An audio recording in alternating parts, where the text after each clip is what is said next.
In the depths of the stars, where the legends are born, heroes rise in the light, from the chaos reborn.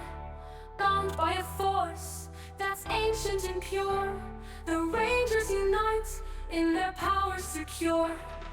Legends in charge of the fire in their soul. Bold and fearless, they're in full control. With every strike they ignite the flames, guiding the team, never stopped by pains. Who's got the brains with a plan in their hand? Strategic and sharp, they helps us to withstand. Calm in the storm, they see every move. Together we rise with nothing to prove. Valor moves fast, lightning stride, bringing the spark that lights up the tide. The heart's full of energy, lifting us high. They're the pulse of the team, the reason we fly. Peace got the grace, but don't be misled. They fight with precision, keeps us ahead. Compassion in battle, strength in their skill. Their spirit of justice will always fulfill. Rangers rise from the stars to the core, fighting battles we've never seen before. Legacy forged in the cosmic storm. Heroes unite in their morphing form. Black stands firm, unshaken and strong, with power that grounds us where we belong. They're steady in battle, never afraid.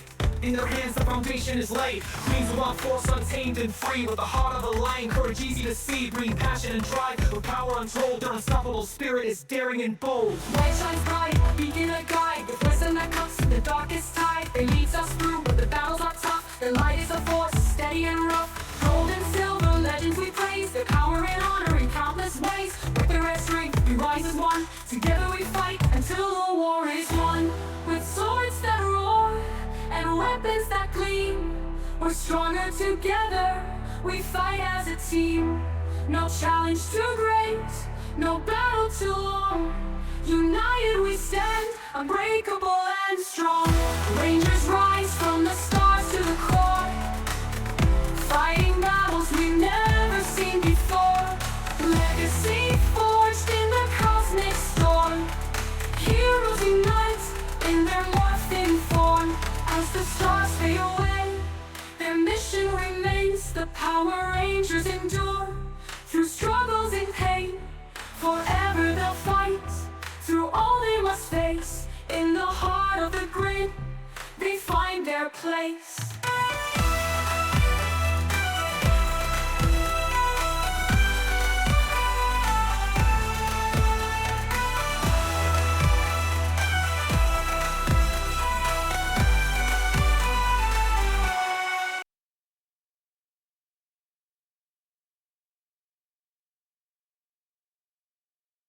You are muted, good sir.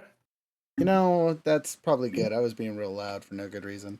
Hello! Welcome to tonight's episode 2, officially. We're calling it the new team part 2, as we're kind of wrapping up the end of last session, going through what we did in our downtime, and then starting our chaos as per the usual. So, we're still waiting on 2 of our handy-dandy teammates to see if they show up. We're still waiting on Black Ranger and Gold Ranger. They might show up this session. We'll see. But don't hold your breath too long. Otherwise you'll turn purple. Hey.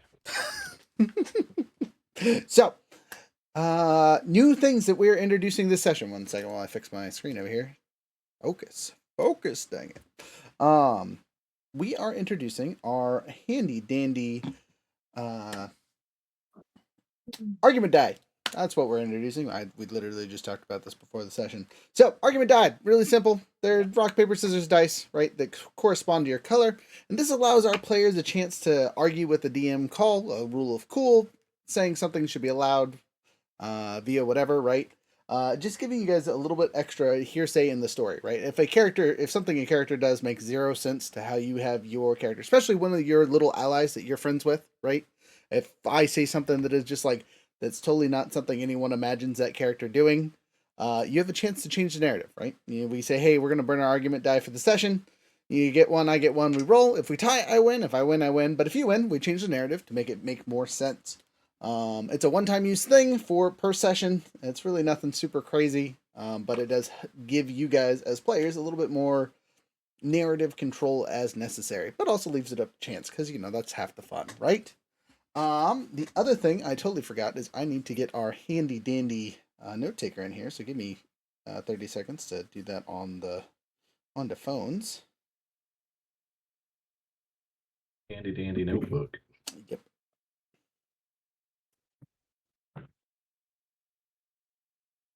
entered Hope. Stort. All right, hopefully it's recording on the right one. And there it is. Look at that. Okay, so again, session 2, a new team, part 2. So, where did we end off last session? What was the last thing that happened that you guys remembered? It has been 2 weeks since we played. Wahaha. We were told to get out of there after the monster grew up. The team met. We had to go get the Red Ranger. Sorry, the Green Ranger. And that was really funny because we got to the zoo. One of the evil people were like, "Oh my God, I'm here! Everyone's in line." My character, the Red Ranger, walked up, said, "I don't know who you are. Please let me into the zoo." And she was like, "We can play rock paper scissors." And he said, "I'd rather just pay." This is true. Which upset her greatly and all of her fans. We found the Green Ranger. We were on the way out. We fought some putties. Lady was like, "Oh my God, they're killing monsters," and we pieced out. So, silly question about the putties. Was there anything unique that you guys remember about them? No, not really. Tentacles, They were didn't like clay people. There you go. Tentacles. So they were more monsterfied instead of humanoid. Horrific. Horrific. Yes. We went back to the base, got the Green Ranger on board, and then another monster popped up. We teleported there, rangered Oh. up. We went and had drinks. Oh yeah, we went to the the most, bar. Yeah, we the did. most important part. We got it scooped up. Yeah, Half of right. us were drunk in the last fight. Yeah, we went. We went into to the that bar. Drunk, yeah. Everyone but the Red Ranger and the Green Ranger got Goose. destroyed. And then we had to go fight drunk. Yeah. We fought a chicken monster. Mm-hmm, mm-hmm. We killed it. It got bigger, and then we had to dip because we were not powerful enough yet.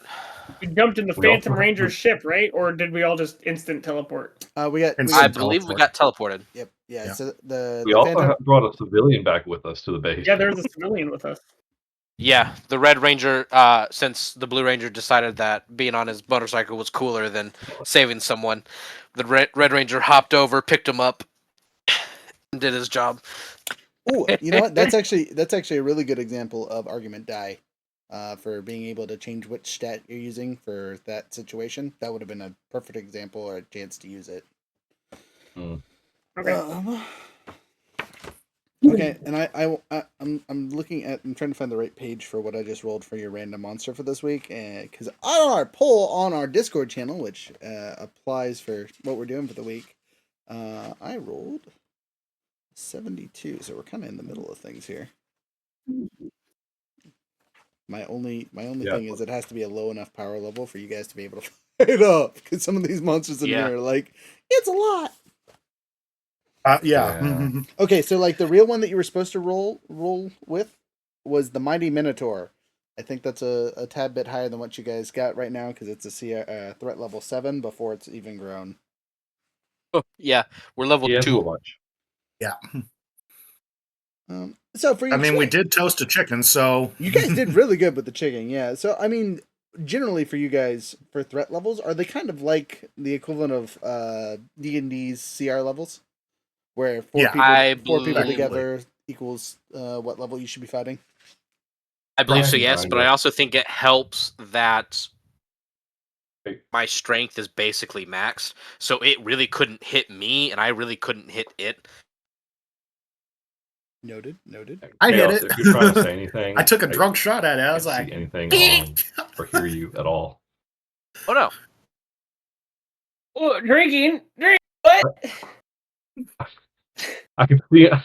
That's the funny thing. I can see you in the Twitch channel, but I can't see you in Discord or hear you at all. That is horrific. That is a little weird. Settings. And I'd rather not have a delay.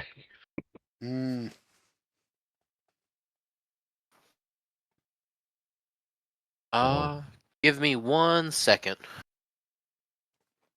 One. Hey, be nice. I would like to use the argument dice. Yeah, right. Well, you can't use it against players. It's literally only decisions that I make. You know what I mean? If a player makes a That's bad fine. choice, we just get to laugh about it. Should fix it. You guys are only level What 2. level are we now? We're level 2. You leveled up. So speaking of You're level level up, 2. what did you guys do for level ups while I find the appropriate monster? Because everything around what you're supposed to be doing is way higher threat than you should be fighting currently. I might have to change books really quick. I'll do a quick refresh over here to see if this. Oh, hopefully this doesn't bug me out. Okay, well you're Is- getting that. So the board. Yep, go ahead. so for the Phantom Ranger, Is that better? Ah, that fixed it.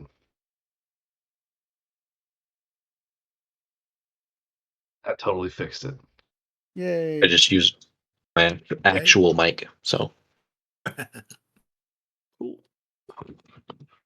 so you want us to go through what our level 2? Yeah. I got an increase in social. So I took a thing into persuasion, and then my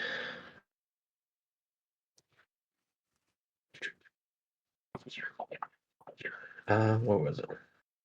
And then at second level, I get weapon mastery. Whenever you roll a 1 or 2 on a skill die for an attack you make with your power weapon, you can re-roll that die and must use the new roll, even if the new roll is a 1 or 2. And then I also got follow me.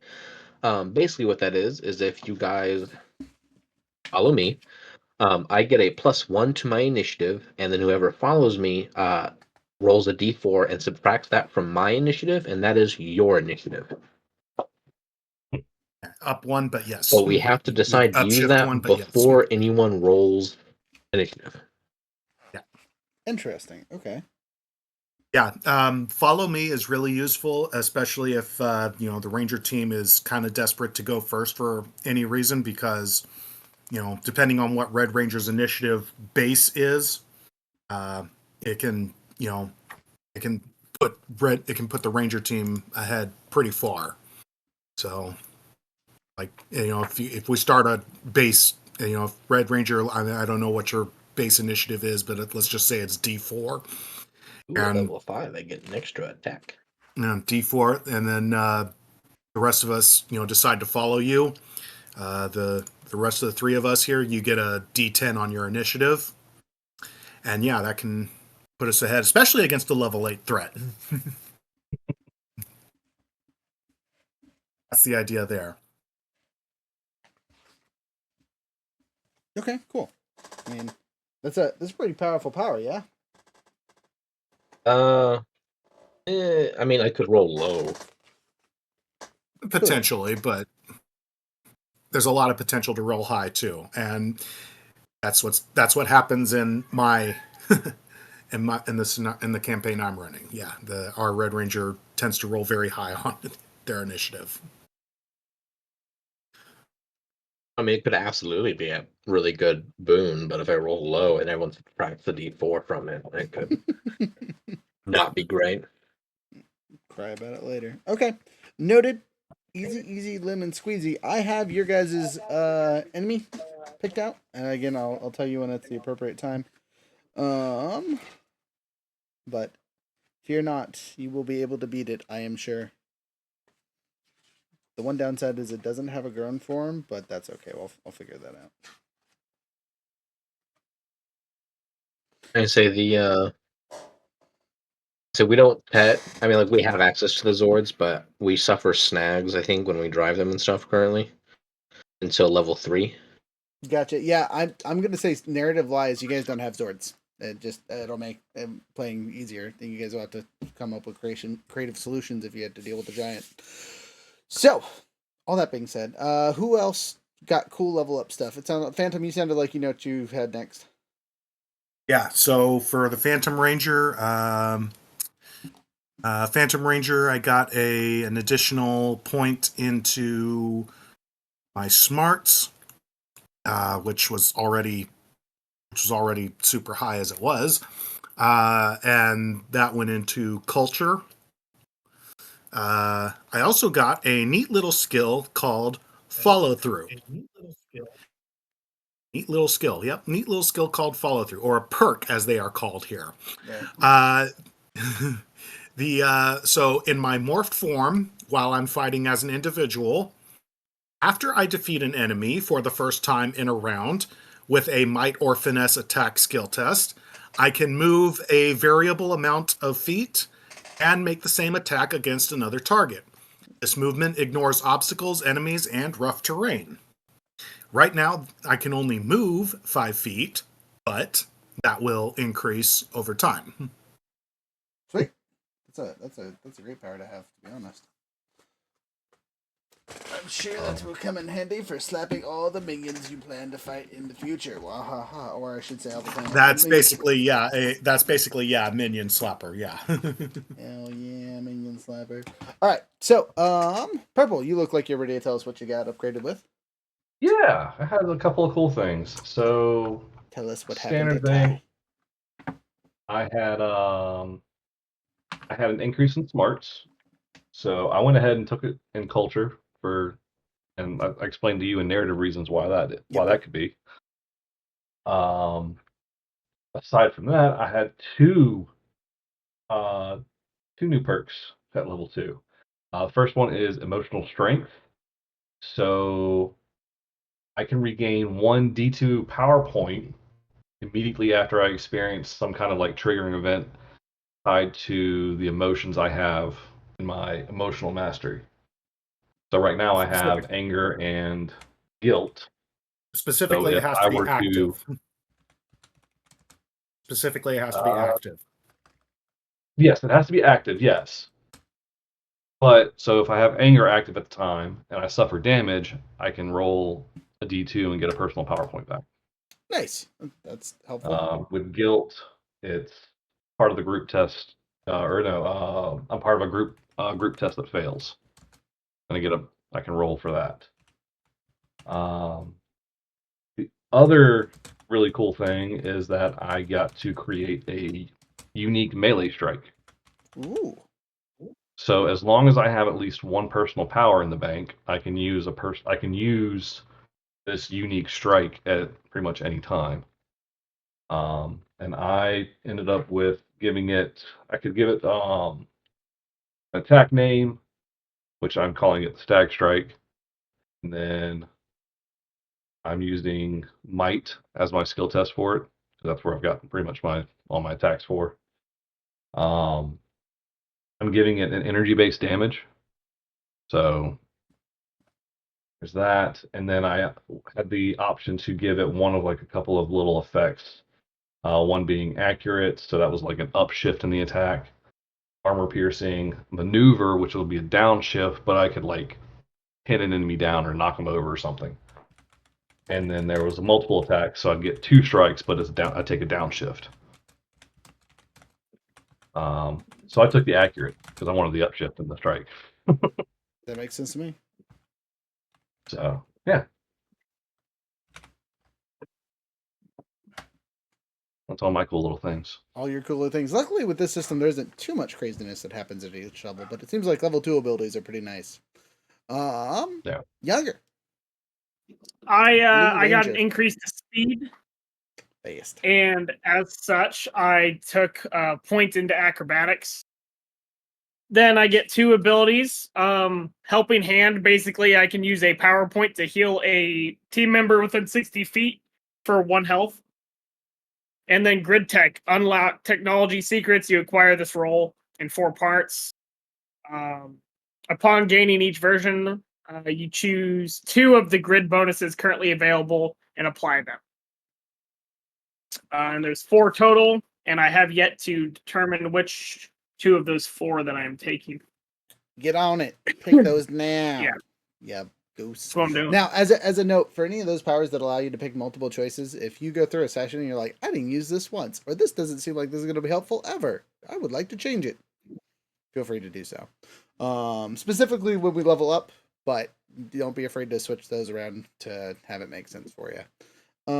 And last but not least, I guess, is me. Your handy dandy Green Ranger Carter. Got an increase to his speed, so I'm now at a whopping speed 5, baby. We cruising. getting all the free actions. I took an upgrade to my targeting because I want to be able to fan the hammer on my little pistol better. Yeah, than only having a D2 with that makes it hard. So with that, my cool ability though that I picked up was Savant, which allows me to roll a D2 on any skill that I have a D2 in already.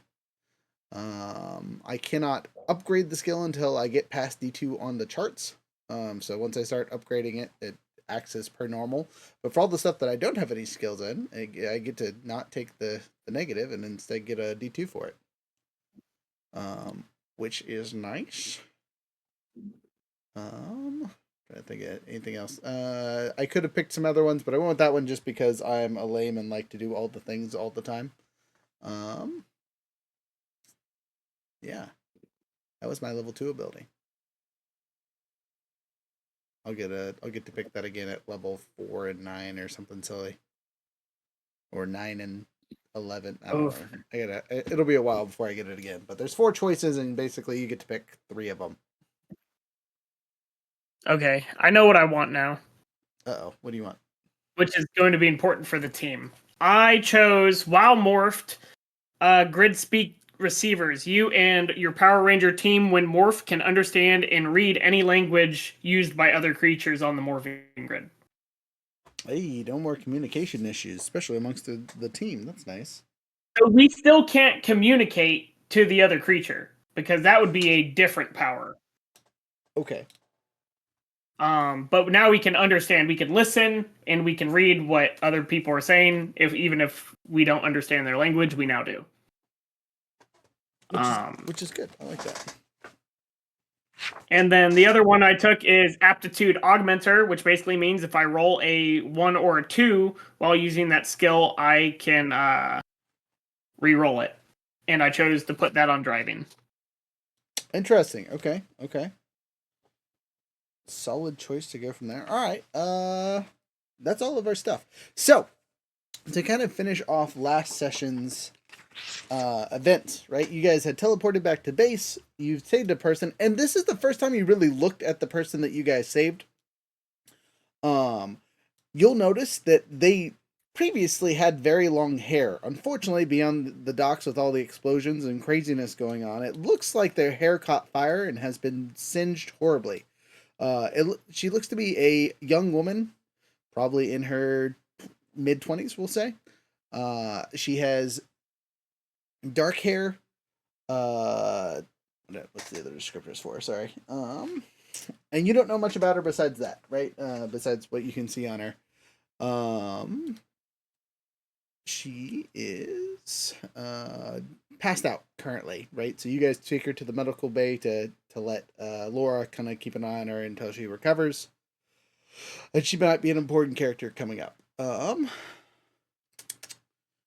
You guys got pulled out of combat. This is Byron's gonna tell you guys that he pulled you guys out because you just weren't ready to deal with something that powerful. Luckily for all of you, it looks like as soon as you left, the lightning fracture that you guys saw make it grow hit it again, and it seemed to disappear from the harbor. You don't know if you'll see it again somewhere else, but it didn't seem to cause too much havoc after you guys knocked it into the water. Any other stuff that needs to be settled? The Blue Ranger's bike. It was damaged in the teleportation. It's usable, but just know it's all scuffed up and doesn't look very pretty currently. You are politely suggested by Miss Hawk to not jump into monsters with your vehicle. It's a very rare item to have, and you should treat it with more respect. Nah, it's a weapon. But I just have to fix the shots. All that being said, that's where we end the session. You guys go back to your lives for a bit, and we have essentially a week's worth before the next episode really starts. So what did you guys do during this session's downtime? And I'm going to tell you from storytelling / gameplay perspective, at the start of each one of our episodes, you guys are going to have downtime in between things. It'll range from a week to a month, or whatnot. If we end in the middle of a session, we'll start right back up. But always something to think about. What did you do for the week in between these episodes? Anyone want to start? first. Okay, go ahead. As I said, I was jumping across quite recklessly. My shocks on my bike were definitely semi-shot. So I went back to the shop, and put in that elbow grease, that extra work, go to a couple junkyards, put some pieces together, try to fix it up a little bit, and see if I can make it look less conspicuous out in public. Gotcha. So you're taking the narwhal bits and making them more like street bike worthy. Yeah, Okay, less likely to get called by the cops for having a giant sharp piece of tusk sticking out the front. probably a cool idea to go through with. What do you guys think? You can make a roll for that, right? Let's see how well you did. Not necessarily that you didn't do it, but let's see how well you did it. This will be under technology. Okay. I have at least a single point in technology. Hey, that's good. No snag. So I rolled D20 and a D2. Yar. Correct. Where is my D2? I was gonna say I forgot my D2. I'm gonna be rolling odds and evens all night. I was gonna say roll a D4. Odd 1 and 3 is 1, 2 and 4 is 2. That's fair. Yeah. That's what I do. That's how I have my people do it, unless they want to use the dice bot. Oh, I got a 14, and then I got, what is this? A 1. 15 So total. 15.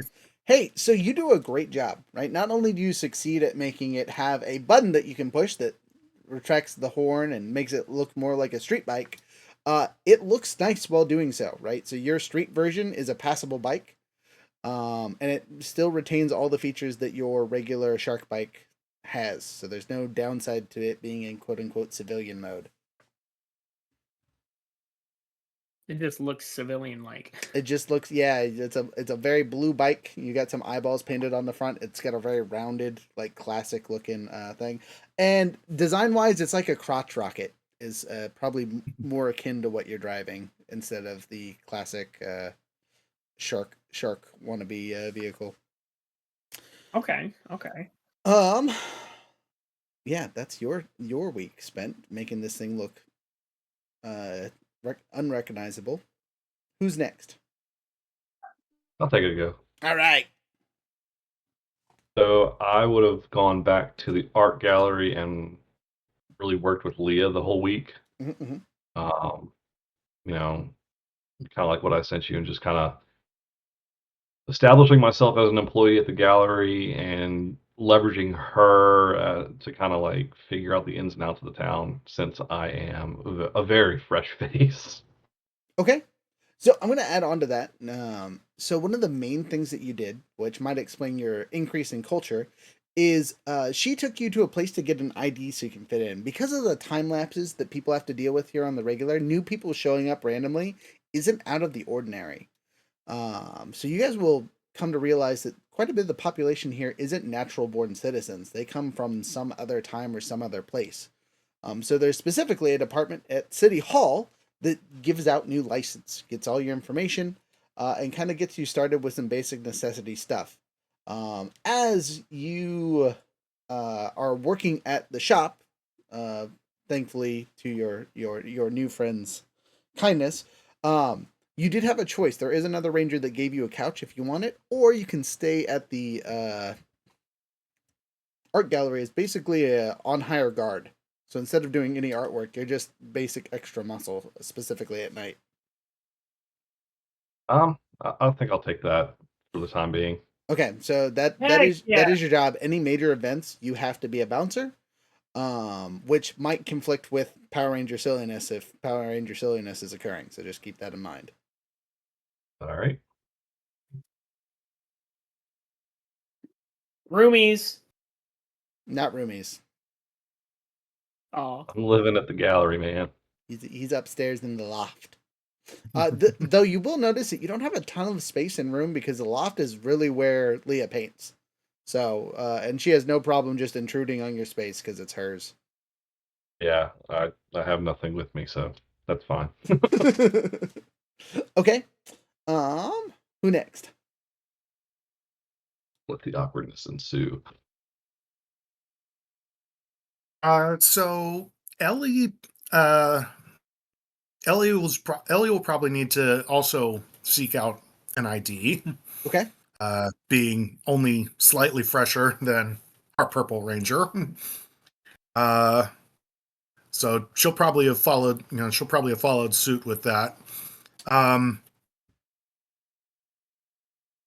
She's probably staying, at the command center at least temporarily until she can find something a little more passable. In the meantime, she has been very dedicated to studying the fractures as much as she can, trying to find any information that anybody around has done, if anyone has studied them at all. And trying to find patterns, trying to see if there's any links. That's what she spent a lot of her time doing. But she's also attempted to find, civilian work, at least some kind of part-time. Whether or not she's succeeded yet, I don't know. But well, let's find out. So with your getting of a new license, the requirement is you do have to have a job, right? To say that you're going to stay in Dogwood, right? Otherwise, why would they waste the resources on you? So that was your first major challenge. So go ahead and roll me a cultural roll. Culture. Haha. Yay. Hang on. Let me make sure. I don't doubt my. Let me just make sure I read this correctly. Let you stop it. Okay. Yeah, no, this would. Okay, so this is going to be.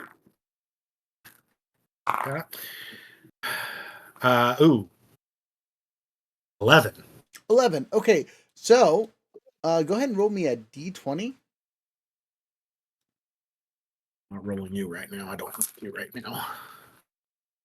You instead. 5. Number 5. All right, so let's see what district you're in. So you're working in the Red Brick District, a vibrant cultural district where artists and creatives have learned. Oh, that's really funny. So you and the Purple Ranger are super close together. So with a 5 though, let's see. I'm trying to think of a simple job to reply here appropriately.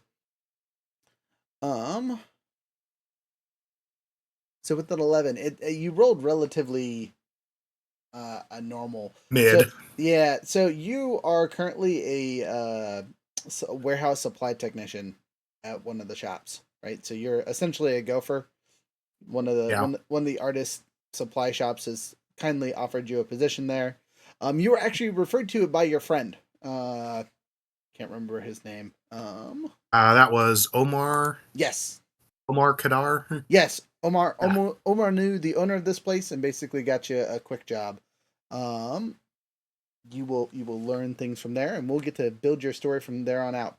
First thing first, what's the name of the shop you're working for, or the warehouse, I should say? Well, if it's an art supply store, it's probably got something. It's probably got something, named appropriately. Let's just call it the Canvas. The Canvas. Mm-hmm. All right, so you're working at the warehouse section of the Canvas in the Red Brick District. Ironically, you are about 2 streets away from the Purple Ranger, so you guys are within communication range pretty much all day if necessary. What you up to, dude? Yeah, exactly. Last but not least, actually, sorry, I got to do myself too. So, Red Ranger, where you at? What'd you do besides hang out with your wife? He probably just worked at his construction job, just getting things done. Okay, did you work on anything else special that wasn't really job related? No, not really. Okay. Everything, nothing broke, nothing. He worked, went home, waited to be called in for ranger work, just living his life. Okay. So, all right. I guess you guys don't have to do anything crazy for your stuff. Excuse me, sorry. And last but not least, our handy dandy Green Ranger. What did he do this week? I'm sure you guys are all super excited about what the cowboy did. So with Aside from the shuffling horse style. besides that, besides doing his day job, oh geez, come on. Sorry, I'm trying to look at something and it keeps scrolling past what I need. He was working at Skyline Tower, making friends with some of the what's the best way to describe this? He's calling in some connections and friends to get some supplies to the Power Ranger base, so there's more stuff, specifically on the medical side of things, because our medical stations are relatively basic. So, like you guys, I get to make a handy dandy roll. And this will be under culture, because again, I'm kind of shamoozing my way through things here. I'm not really infiltrating, it's just... Oh, sorry, I take that back. It's probably under persuasion. Yeah, that would make it a little more sense, yeah. As I am trying to talk my way into things and do stuff with people. All right. 13's not terrible, and a 2, so a total of 15. So I succeed at getting us some increased supplies, which, on the bonus, speeds up the healing process for our injured person. So, instead of she waking up at the end of the session, she's going to wake up at the beginning of the session. You guys are all called in by Laura. Lauren, sorry. Miss Hawk, Commander Hawk. No, you just call her Commander Hawk to make life easy. Commander Hawk calls you guys in. I assume you guys all show up. Yeah. After the shift is over, yeah. After the shift. Well, okay. That's important to know if you showed up right away or if you came after some time. It wasn't an urgent call, but it was like, when you get here, get here. Yeah, Raziel will show up when he gets the call. He's on lunch break. Yeah, since I'm just part going time right away. I'm just Nothing better part-time, to so do. I'm not that late. Just So it's alright. Ever so slow. Phantom Ranger has just arrived. Welcome, Rangers. I have good news. The person you rescued is woken up. And I have better news.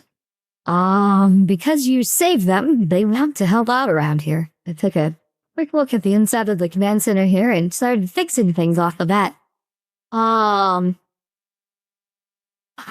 don't know what all to say, but this is Ava, though she said her nickname is Rocket. You might want to talk to her for a little bit to get to know her a little bit better. But there she be. She's literally... She's literally fixing something like 3 feet away from Commander Hawk. fixing? Fixing, yeah, because as you guys know, that the command center wasn't in the best of condition. You know what I mean? It was functional, but there's lots of just basic improvements that can be made. You guys know that it has like 6 expansion bays, and right now you are using 1, right, which is the medical wing and the basic communications office. There's a whole Zord port / hangar. What's the other things that are attached? Did we go over this? I don't remember if we went over this or not. She's installing the I fax don't think machine. that exact layout. Okay, so let me go back to the base layout really quick then. Because again, there's like 6 sections of the base, and most of it is off and unused. So, we have the medical wing, the command room, which are the 2 that you guys have open currently. There's an advanced technologies lab, a Zord bay, and a specific living quarters. So the person that was living there originally, or is still living there, our Phantom Ranger, you'll know the living quarters is in rough condition. It's usable, but not comfy. The other section that isn't listed on my shorthand list is just the regular hangar bay, which is open. It's where our shark bike and our phantom ship sit when you guys aren't using them in combat, unless you have them parked somewhere else specifically. So it's just barely big enough for those 2 vehicles currently. So when and if you guys start getting your Zords, it might behoove you to put some points into the Zord bay so you can fix them up or work on them or adjust them, yada yada yada.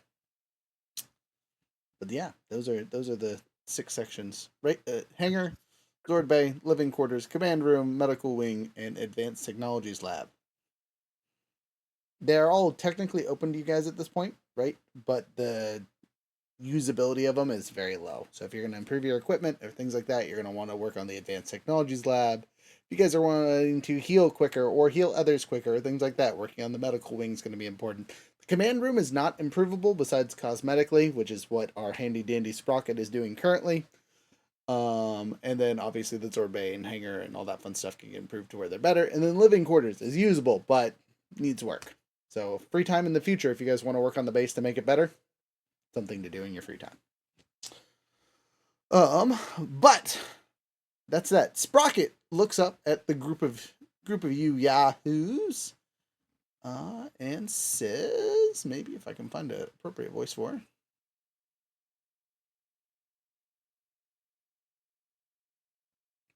So, hello. Hi. I have no idea how this sounds. I haven't heard this one before. What's it sound like? A higher version of Hawk. Okay, cool, perfect. Lightly. That works great. Anyway, so, hi, I'm Ava or Sprocket. I really want to thank you guys for helping me out the other day. I was on the dock about to jump in the water, and got hit by the chicken's lasers or something, or a lightning bolt, or I don't know. I just passed out, and I woke up here. Glad you're okay. You seem to be on the mend. You're sure you're good? I don't know if good is the right qualification, but I'm happy to help. You sure? Yeah. You realize? Okay. Because I've only been here a few days, and maybe a week now, and I know things are a little iffy when it comes to monsters and rangers, and not everyone is kosher with all of this. So, you sure you want to stick with this? Well, yeah, I've always wanted to be a ranger. That's good to know. Yeah, I'm all about it. It's unfortunate what happened to all the other teams, but hopefully you guys are different. I think we're gonna try to be. That's why we're here. God, I hope we are. Oh, we're different, all right. Well, just know that even if you're not on the front line, your help means a lot. Well, thanks, I appreciate that. I do have a favor though. Mm-hmm. If you guys could, bring some supplies to fix some stuff, I can get to working on one of the sections outside of the command center here. There's not a lot of raw material to work with, but if you guys can somehow get more here, that would help me a lot. Is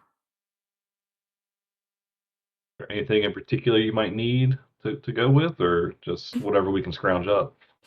I think for now, anything you can scrounge up is better than nothing. Fair enough. Probably don't need a lot of wood, more metal than anything else. And she immediately goes back to doing whatever the heck she was doing before. She goes back to under the command center working on something. Commander Hawk looks disconcerted, but points and says, Well, there you have it. Sprocket, I guess. Rangers, we do have some disturbances for you guys to check out, but something to keep an eye out for. That local politician guy, what's his name? I can't think of it. Anyway, he is causing a havoc because of your guys' appearance. Something about, yes, yeah, Hector, that's his name, right? Yeah. He is yeah, well, he's shit talking. It's the easiest way to describe what he's doing, apparently. Just we guys showed up the other day, and for some reason he's on a warpath to get rid of us, even though he doesn't know where we are yet. So if you guys could alleviate some of his concerns by being upstanding citizens or something, that would be great. Though, as a side note, you guys are still rumored to be just pretenders, fakes, whatever. No one's captured any good video of you, but there is also some online girl that is very upset about your existence because you killed monsters in front of her or something. Is that Velvet girl that we saw at the zoo? Her name is Velvet Vice. Thank you. Vice Amp? Yeah. But yes. Velvet Vice something. Yep. That's the one.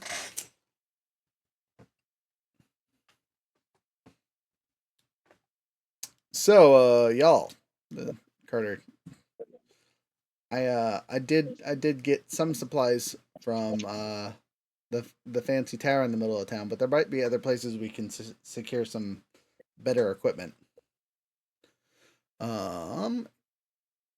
Any ideas from you guys? Anywhere you guys want to explore together as a team and maybe not run into enemies and get surprised?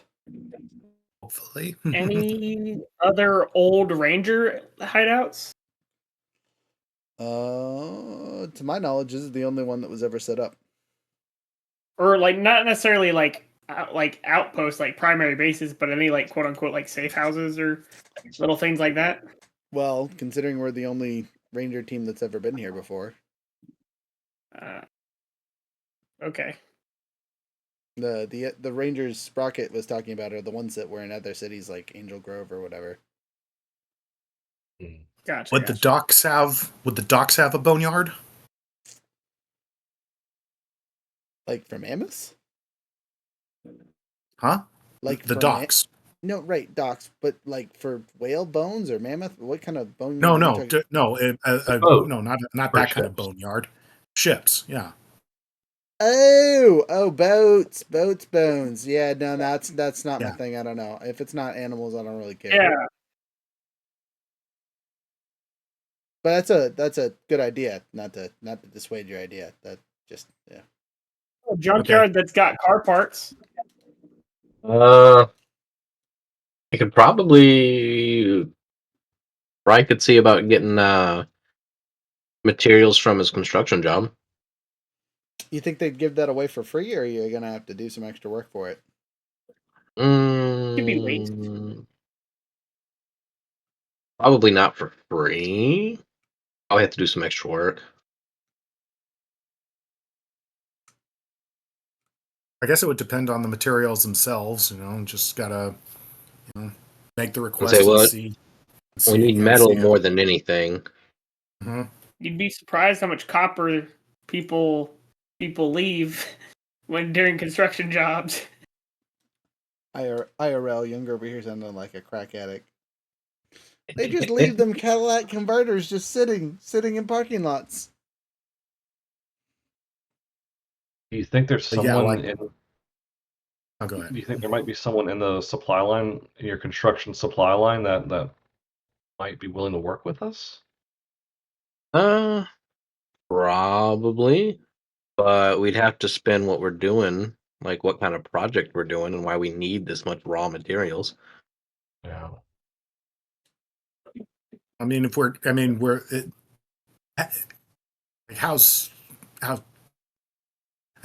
trying to, let's say we're trying to just fix up our building, that's got to be something that's happening all the time, right?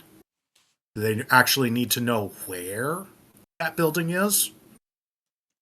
I mean, unless you plan to carry everything there, Ellie. Well, that's why we have things we can, that's why we can get delivery and such. Well, then they'd have to know. Is Raziel like semi-truck certified? Is he a driver? He just drive it. Yeah, CDL license. I suppose he could, but mostly he just lifts very heavy things that the others cannot. Oh, what's your driving skill? Just out of curiosity, like your actual stat. A D2. Okay, so you're not an utter noob. You're not bad at driving. You're forklift certified. I think to be forklift certified, you got to be at least a D4. I'm forklift certified, baby. I got a D6. Okay, well, then you're probably the one driving the freaking semi. Yeah, I was gonna say we're gonna put you in the CDL after that. I don't know. After the way he drives his bikes, I don't know. I believe in you. But if we don't want to go the more, I suppose, legit route, yeah, probably a junkyard would probably have not the best materials, but I'm sure we could find some diamonds in the rough. Motors for days, man. Motors for days. They do have motors for days. I mean, this is just my opinion. I think if we start little and then get supply lines when we get a little more liked by the people instead of this constant hate from politicians and e-girls. That was gonna be my next thought. Was we probably need to get a better image out there since we've got Well, I Hector mean, breathing down our we're also necks. not supposed to like disclose that we're rangers. Well, I mean, yet they're gonna figure out we're rangers eventually. I mean, maybe not us personally, but that rangers are in the city. Because right now we're rumors. We're not confirmed. Well, which we is- have to wait for something to happen, right? We can't just be busting in places to be like, haha, we're rangers. I don't see why Yeah, not. but I mean, that's what we used to do whenever we came to a new planet. We just show up and cause havoc and find a monster that was causing havoc and go from there. well, we're not trying to cause havoc though. Yeah, we're trying to fix havoc. So it sounds like hit the junkyard and maybe the boneyard at the docks and And see if what an we can opportunity spend. arises, ranger up. Yeah, and we have to play our cards right as far as monster encounters because it seems like there's that velvet girl or whatever has a pretty big hand on influence and how that's perceived. To the Velvet Vice Amp? You know her? Yeah. Yeah, she's a super popular local. Yeah, she's really annoying. She was at the Oh, zoo. well, you should see her Twitch streams. They're terrible. All she does is play monsters and basements. Monsters in basement. I still haven't gotten used to the words here. Okay. Um, Oh, a basement is a floor below. well, I know what a basement is. That was the other activity I was doing on my off time was watching those streams. we got a simp over there. He's simping hard. Okay.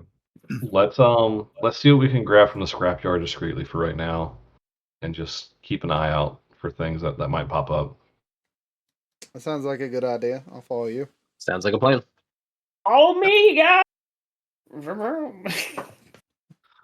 What we Let's gonna not do? follow What we gonna do? Run after you on your bike? the minivan. What are you talking about? Rousey has a van you guys can get in. Oh right, Yeah. right. Sorry, I forgot about the mystery machine. And it should actually Look, be it's able to the hold only quite a thing- bit. It's the only thing big enough for me to fit in. It's not my fault. Yeah, because you're what, 7 feet tall?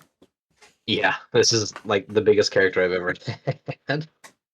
So, we take off in the Redmobile, as we will politely call it from here on out, following our handy dandy biker. And you guys make it to the junkyard. What Younger, what location? That's at the stadium, right? Well, you said the stadium was on the water, so I'm gonna say it's not. Well, you guys can The always stadium? take it. You could take a ferry over to the stadium.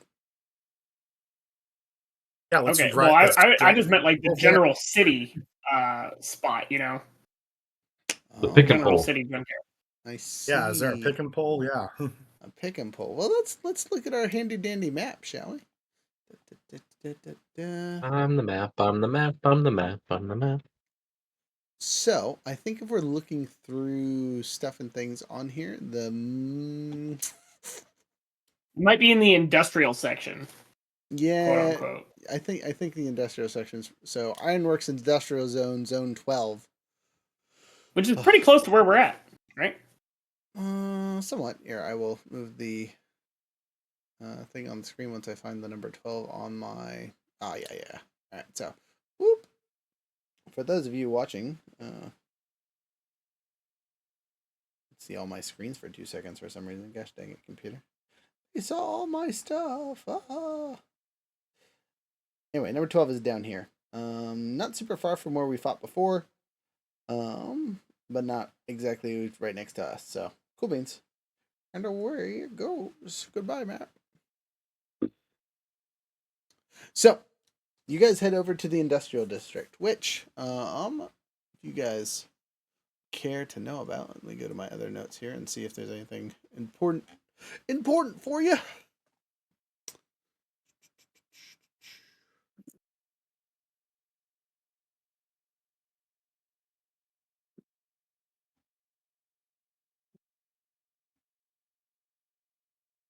Sorry, getting to the spot that says what craziness is occurring in the industrial zone.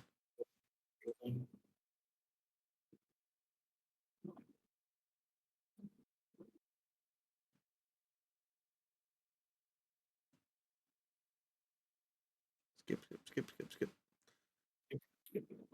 Need this to be organized faster, I swear.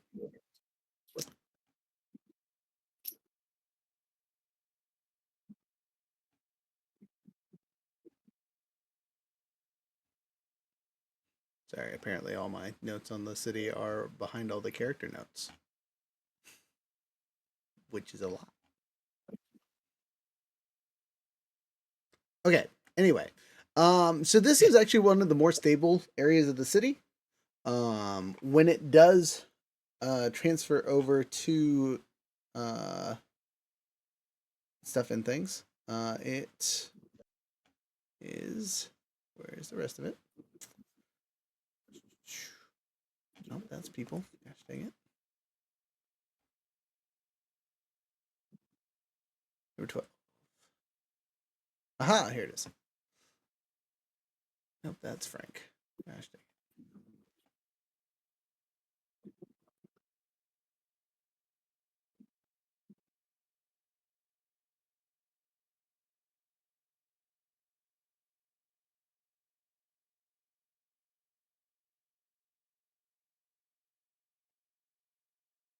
Sorry, guys.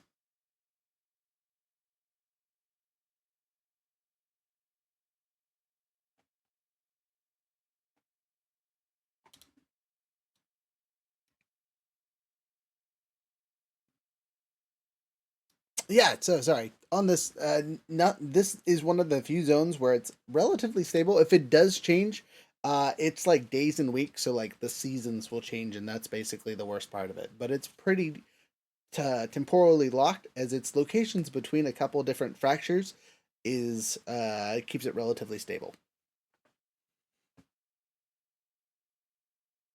That's probably pretty good. Yeah, hopefully. So, next. Well, you guys are there. You guys are going through the stuff and the things. So first and foremost, you need to get access to the stuff, right? So you have two choices here. You can go through the front door and do things the official route and pay for stuff and take out what you need, or you could try and sneak in and take what you want. And still do I'm all a the fine regular work. here. I'd prefer to go to the counter, pay him the little bit to be like, hey, let's bruise what you got, back behind the fences. And then if we find something, we get like 80% off because that's how junkyards work.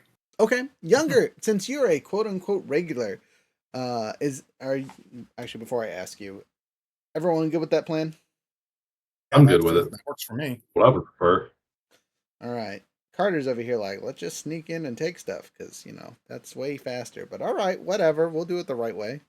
Good, be good people or something. Younger, as a bonus for it being part of your character's bit, who is the person you were talking to? Do you know them? Are they a friend? Do you want this to be one of your internal connections? I would like to be one of my internal connections. Let's call him Crazy Dave. Crazy Dave. Okay. That'd be a little crazy to run a junkyard, I guess. I'm listening. Crazy Dave is going to be like this old, like, 64-year-old dude with like one bad eye. They call him crazy because he always likes taking a bunch of different components and putting them together to try to make his own working things that don't look nice, but they are functional. You know, like his personal truck is obviously just a heap of a bunch of large trucks put together. It's all different mixed match colors and such, but he like created his own towing rig, you know, to like go grab people's cars and just take them. Nothing short of a bulldozer will be able to out tow it. That kind of stuff. So just so you guys know, your Zords are 100% coming from this junkyard. No, just kidding. But noted, Crazy Dave got the cool stuff and is apparently smart enough to put things together. So he might be an important ally for the base itself later on. So you guys walk up to Crazy Dave. I assume you're having the conversation with him there, Younger. Lead the way there, Blue Ranger. How Dave coming in to see what new parts he got in stock.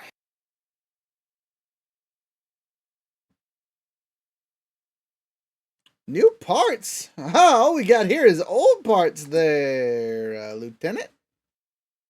You know what I mean. You know what I mean. You know, gotta see if there's anything, you know, spice up my bike. And my buddies are having, you know, I told them about your place, and they wanted to see if they could take a gander at it, see if they could use any of it for their own needs. Huh. He looks up at our handy dandy Red Ranger and says, I assume that's the one that's going to be hauling them out. Whew! That's a man right there. Yeah, well, you know the Not rules. gonna be me. Strength of 2. Well, you know the rules. You guys pick out what you need, bring it up here. We'll weigh it up for tonnage and go from there. Sounds good to me, boss. All right. So, interactive part for the rest of you as you search through the junkyard. We're gonna use some skill rolls, and depending on how well you guys roll, depends on what you get. Because there is no actual currency in our handy dandy system, we are going to assume that whatever you guys pull, you will have the money to pay for. So don't worry about that silliness. But you have 3 choices to roll from, and they will all have different effects. So you can make a might roll to pick up something heavy and ridiculous, right? And just bring, like, you know, whatever is big and possible so you can melt it down later into usable material for the base. You can make a technology roll, or you can make a survival roll. Actually, you know what? I'm going to add one more just for funsies. If you guys want to make a streetwise roll, you can also roll that to see if there's something like valuable. You know what I mean? You find a very expensive watch or something along those lines to be used for stuff and things. So, might, survival, tech, streetwise. Okay. I'm assuming there's going to be specific stuff for, like, you know, because in my case, I have a D2 in survival and tech. Mm-hmm. So yeah. So each whatever you choose to do will get you different stuff. Okay. Yes, they will all have a unique find.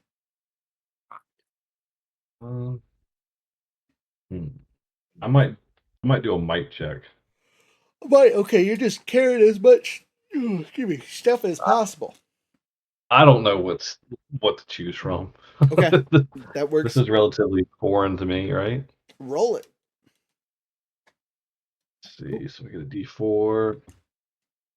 Oh shit. That's a 5. Okay. You find some stuff, but it's not great. You know what I mean? It's usable, but just junk. Yeah. Nothing special. Yeah, melt it down and scrap it. Yeah, we understand. Nuts and bolts later. All right, nuts and bolts. What about you? What skill are you using? So I chose my survival, and I got a 16 in that. Okay, so as you are looking through a 16 total, that's a good roll. So as you are looking through the stuff and the things, you do find what looks to be a what's the right way to describe this? A GPS tracker. It's a little bruised and broken, but like you could take that to the command center, and you guys will have a better, accurate map.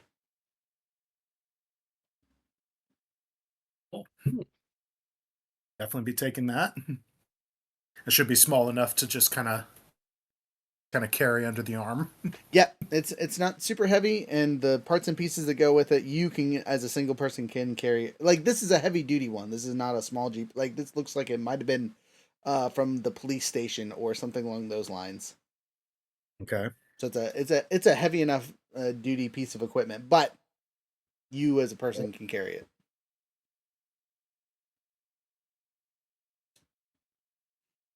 Dang.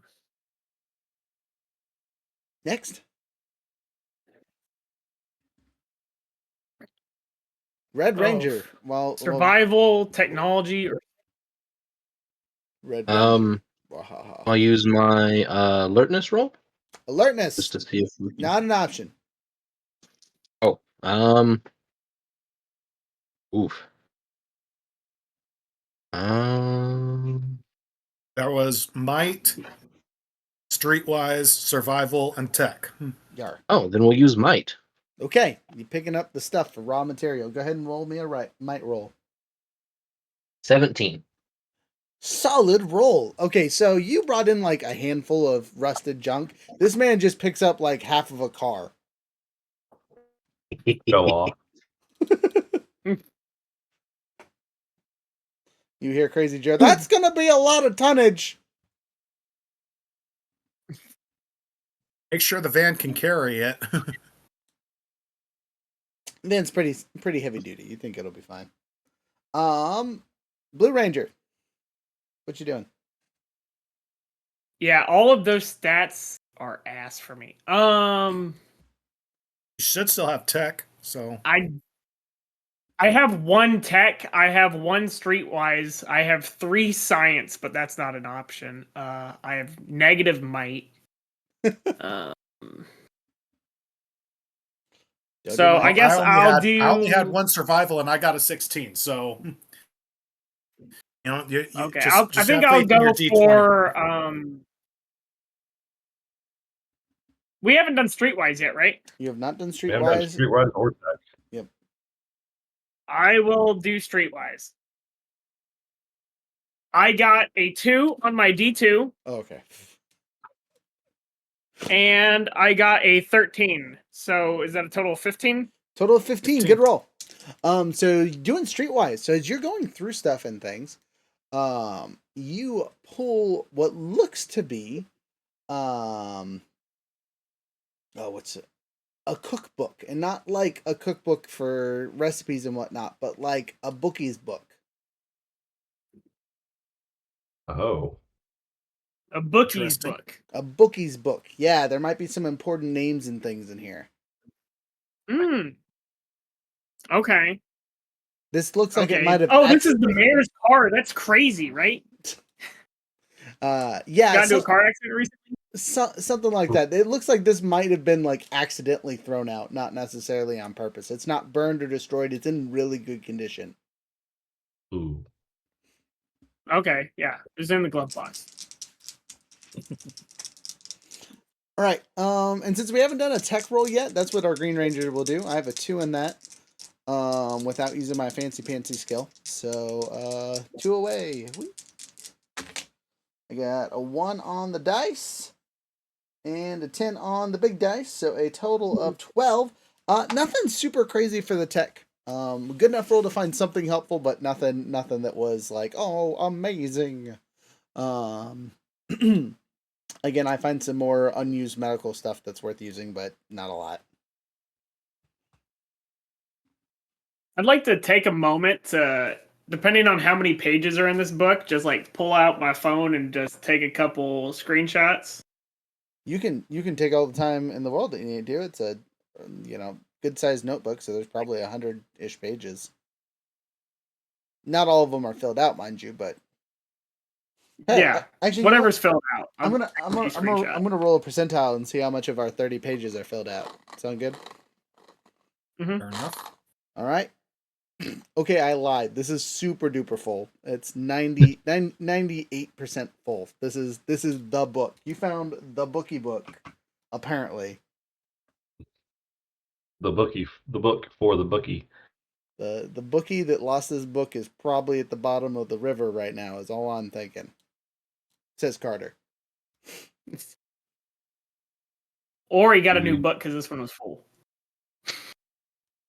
Yeah, but he still needs to keep track of everything, doesn't he?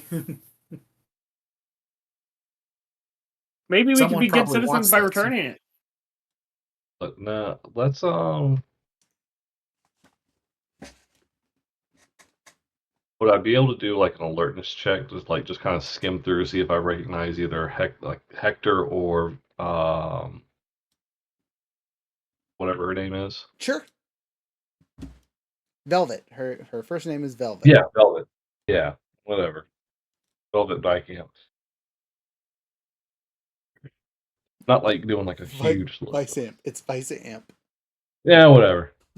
AMP radio, baby. It's a Bond girl. It's a bongo. Yeah. 12. 12 total. So as you skim through the book, it looks like several of the names are aliases, right? Whoever this bookie was smart enough to not necessarily connect names to people, but some of them are relatively obvious. Like there's one called the Dawn, as it looks like most of the payments that are coming in are going to the Dawn. The Dawn. The Dawn. How big are the payments? All the money that this bookie was receiving from people was basically paid out minus his share or whatever. Oh, so he was getting a portion of all the payouts. Probably. I mean, that's how most bookies work. That's the implication I get from looking at this. Yes. Yep. The bookie was getting paid for all the people that paid him. And you guys will notice that most of these bets are on the raceway races. Oh, nice. Though there are a few odd ones, like how long they're specifically one, and this one's a tad grotesque as you read through it, but it says how long someone screamed after getting their skin ripped off. I have a question. Yes. So I'm trying to think under smarts. Would there be a way that I could use my science skill in the sense of like analytically looking at something and trying to decipher it, like decode it, right? Because decoding is a scientific related thing, even though it's written on like a regular piece of paper, right? So I think for that one, right, that would probably more fall under survival than science. As science is like you're doing formulaic stuff. You know what I mean? You're doing no, because we went over that off screen, and survival is more like a nature skill. Remember? Okay. This could potentially fall under culture, as culture does target languages and linguistics. So there is a possibility for that. Science. Yeah, again, science is more sciencey experiments. You're building stuff. Yeah, things. it's like how long somebody screams when they have their skin ripped off. That kind of science. Yeah. Well, that would be a medicine thing. Yeah. Okay, well, these are the Titans that I'm trying to tie into, right? Let's see here.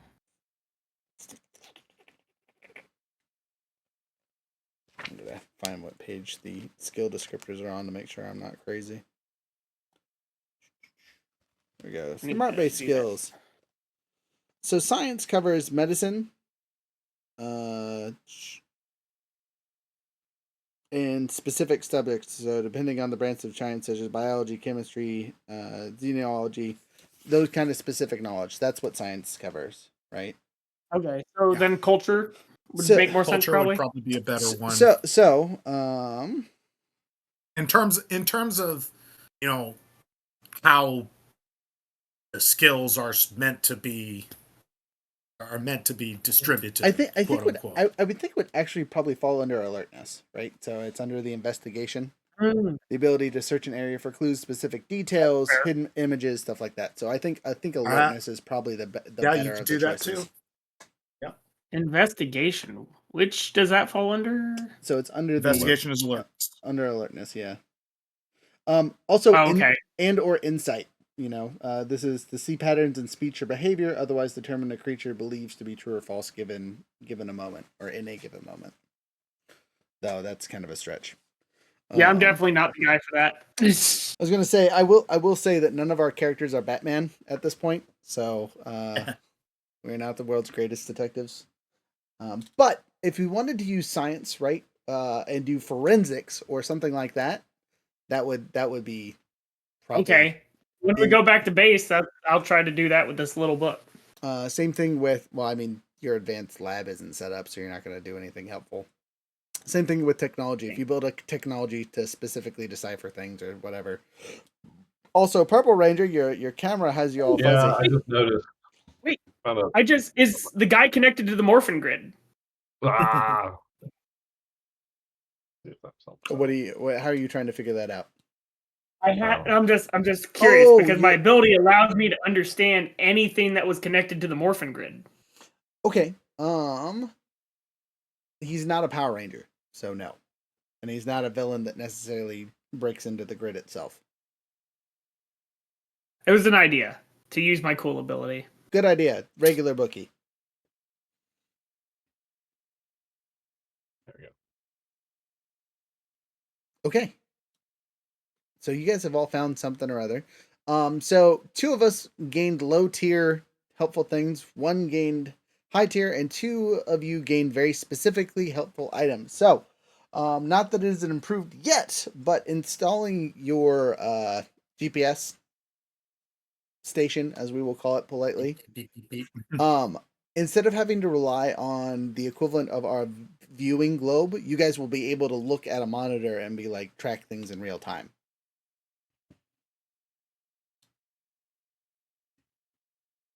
So it's not just going to be And then move that to the viewing globe. Right, yeah, exactly. Whatever. You'll get the pings as the alerts go out. Aha, there they are. So, yeah, you guys did a good run for a day. What would you like to do now? We've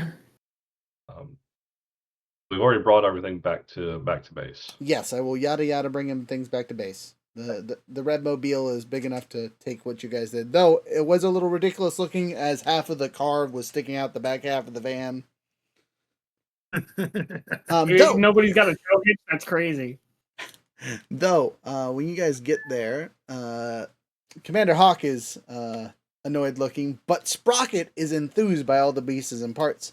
You guys will take the bits and pieces to the hangar, and she says she'll personally transport them between that and the advanced science lab so she can melt things down to use and whatnot for repairing stuff. She does ask you guys what section of the base you would like her to start on.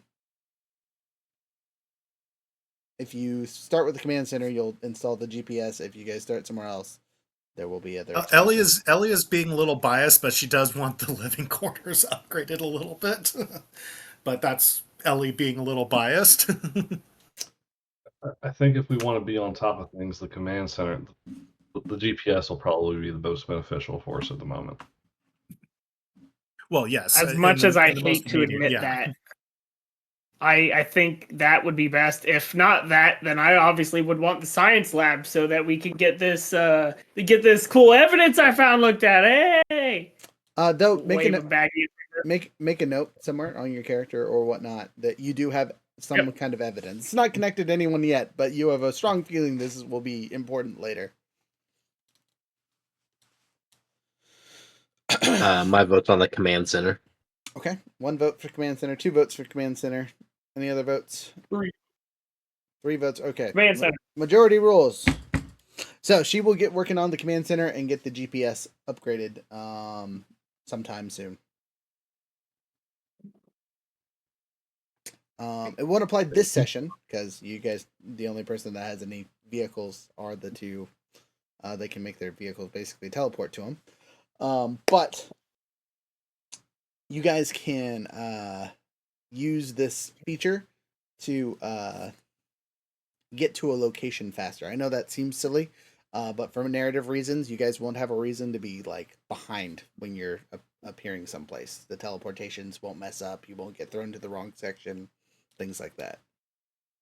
Accuracy. Yes, exactly. You have pinpoint teleportation now, or will have pinpoint teleportation if that makes more sense. Yep. That'll be helpful. So, with that, what do you guys want to do next? So you've gotten some materials, you've gone to the junkyard. There's plenty of more places for you guys to explore and check out. The boneyard was the next place that you guys were interested in, right? What was the next place? The boneyard is what you Yeah, guys. Well, if there said? is one at the docks, that's why I'm kind of. That's why it's like, yeah, they're just like old ships and stuff like that, basically. Yeah. Yeah, there's something like that. I mean, it's called the Rust Fields, not the boneyard, but the same basic feel. Yeah. So is that where we want to go on the next day? Yeah, no, that's fine. We gotta see what we can scrounge around. I'm good with that. All right, you guys go to the boneyard or the Rust Fields, like I said. Rust Fields. So unlike the dock, there's no friendly person to greet you guys and kind of weigh things out. It's literally just a boneyard of ships, right? It's where old frigates have kind of come to lie down. It's super overgrown. Like, it's called the Rust Fields, but it feels mossy. Like everything's got junk growing through it. This is probably the one place in the port that is has trees. You know, most of the other places are cut down for all the other stuff, but this is like full of life in a weird sense. This is not a temporal disturbance at all. It's just what happened. Correct. Yeah. So you guys will know that the harbor Sylvanus does have temporal issues. Like that's one of its things, unfortunately. But it really is like what's the right term? More on the track than on the harbor itself. The things that change at the harbor are like sometimes ships will go from regular New Age ship to a sail ship out of the blue. Your frigates will turn into junks, things like that. But yeah, you guys make it there. What is the plan with the stuff and the things? Again, there's no one guarding anything here. It's just a graveyard.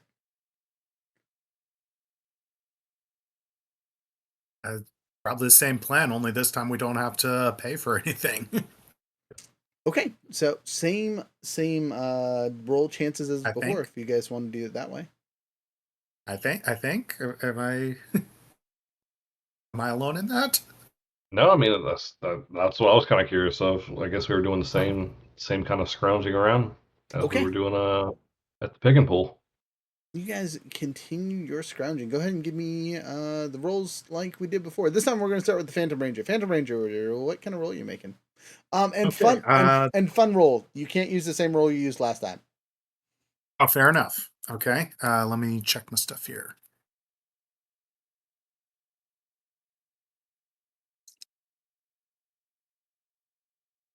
Okay, well, then the only other one I want to roll is tech. So Tech. So let's see what Ellie knows.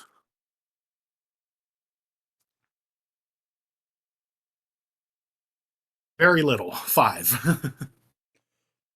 Okay, so as you search around for technology, it's very apparent that most of the stuff has been stripped quite some time ago.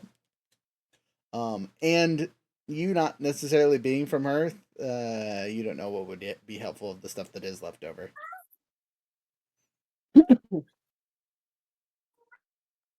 Fortunate. All right, who's next? I'll take a crack at it. All right, Purple Ranger, what you got? Ty, tell us what you find. I'm gonna go for a survival this time. Since, Ooh. yeah, Okay. Otherwise, all I'm right. taking snags. So that's not much better. It's an 8. An 8. Okay. So just as a Oh. note for the Riverside Docks, which is what you guys are close to, when it does transform, it does specifically Victorian era, so the late 1800s.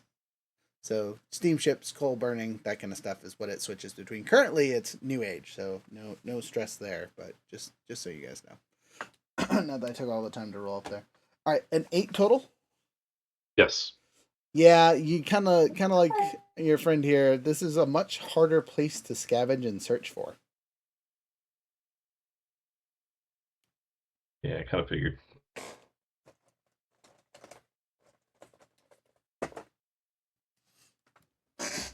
Next. Suppose I'll just do another might roll. All right, you cannot do another might roll. You got to pick a new roll. Well, I guess I'll do survival, but I take that out of snag. Okay.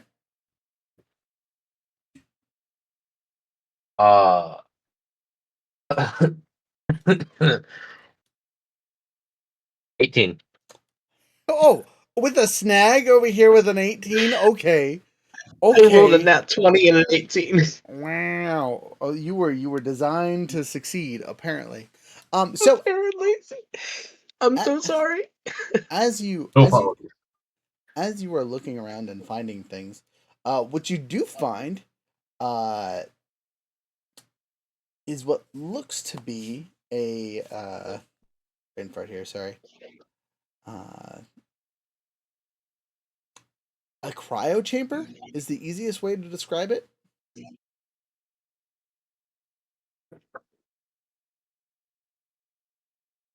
Like, looks in really good condition. Like, whatever boat this was on was like it was in a. You find it in a Connex that has been sitting out here for who knows how long. So it's like a cryo tube or something, or just like a. Yeah, Okay, it's the so easiest way to describe it is a cryotube. It looks to have something in it. Oh, Oh, neat. Mhm. Is there a button I can press to like open it? Not currently. It looks like it needs power to operate. It seems to be running on some kind of internal generator to keep the popsicled, but there's someone popsicled in there. Or something. You can't really make it out from the outside of the glass at this point. But you've found you've found the hidden cryo chamber on the map. Good job. That was supposed to happen later. Neat. Rye will contact Commander Hawk and let her know that, hey, this thing is here. Let's see her reaction. How the hell did you guys find a person literally frozen in time?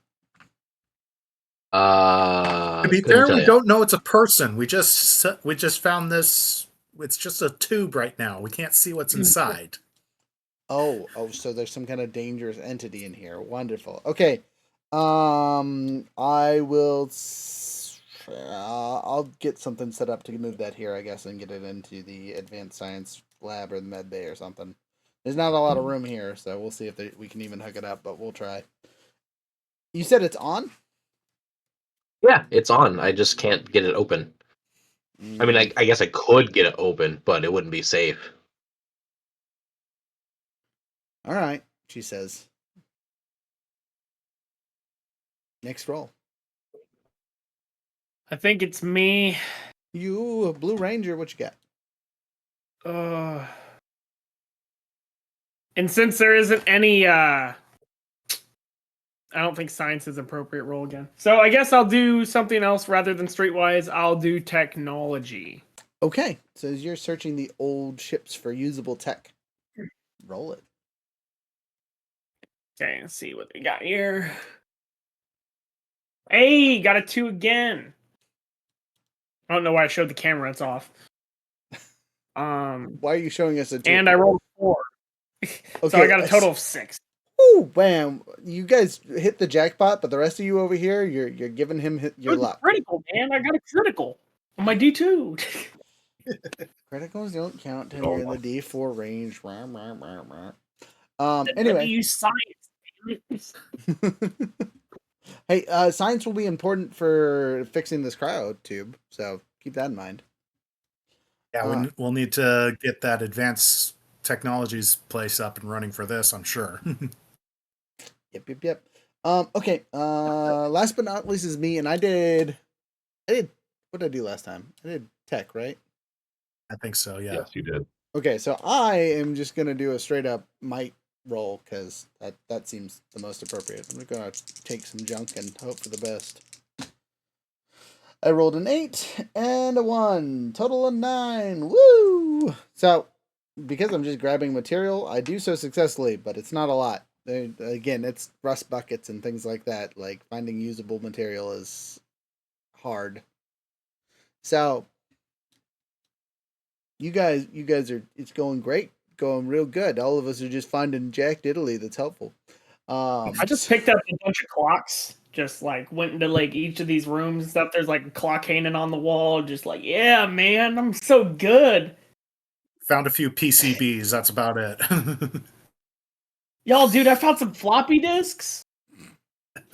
Okay, so as a side note, we are sitting at the hour and a half mark, and I am about to step into the second half of the episode. Would you guys like to take a 5-minute break to go to the bathroom, grab drinks, things like that?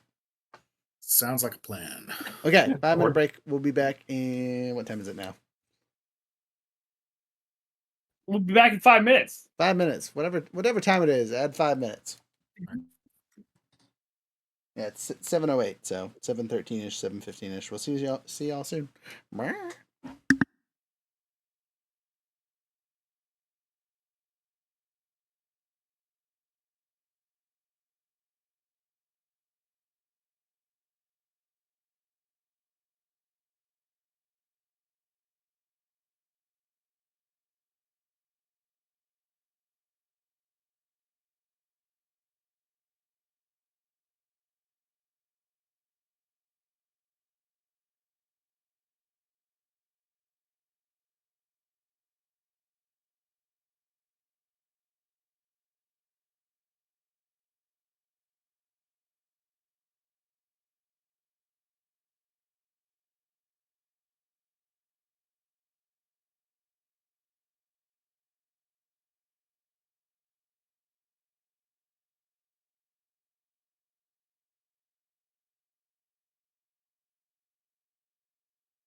Can't believe it. No music or nothing.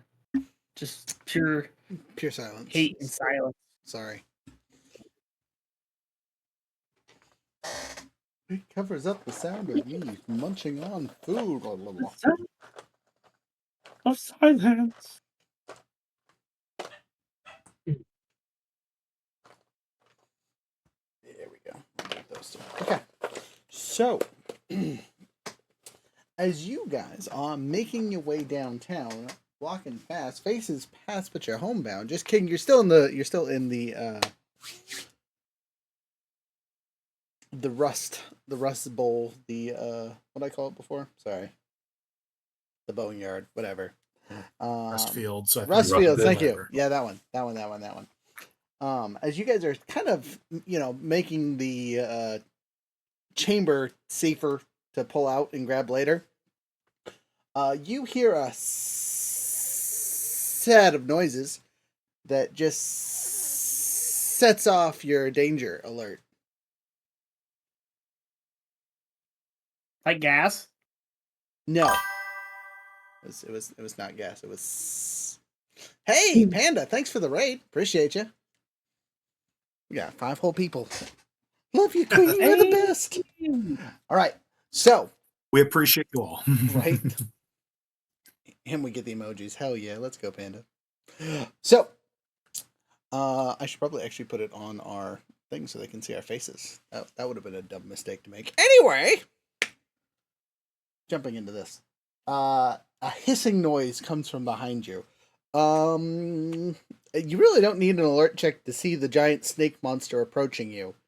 It has a body that looks like most of a mouth that seems to have snaky-like arms, and it is carrying what looks to be a bow or something. This thing is terrifying looking, and it seems to be coming straight for where the cryopod was. From where the pod was? No, like to you guys. You guys are pulling the pod out. Okay. It's like beelining straight to you guys. You'll also notice it has 2 of those weird putty monsters tingling around next to it, as if it's giving them directions. That's crazy. I believe this is the time where we go like 1, 2, 3. This seems like the appropriate time.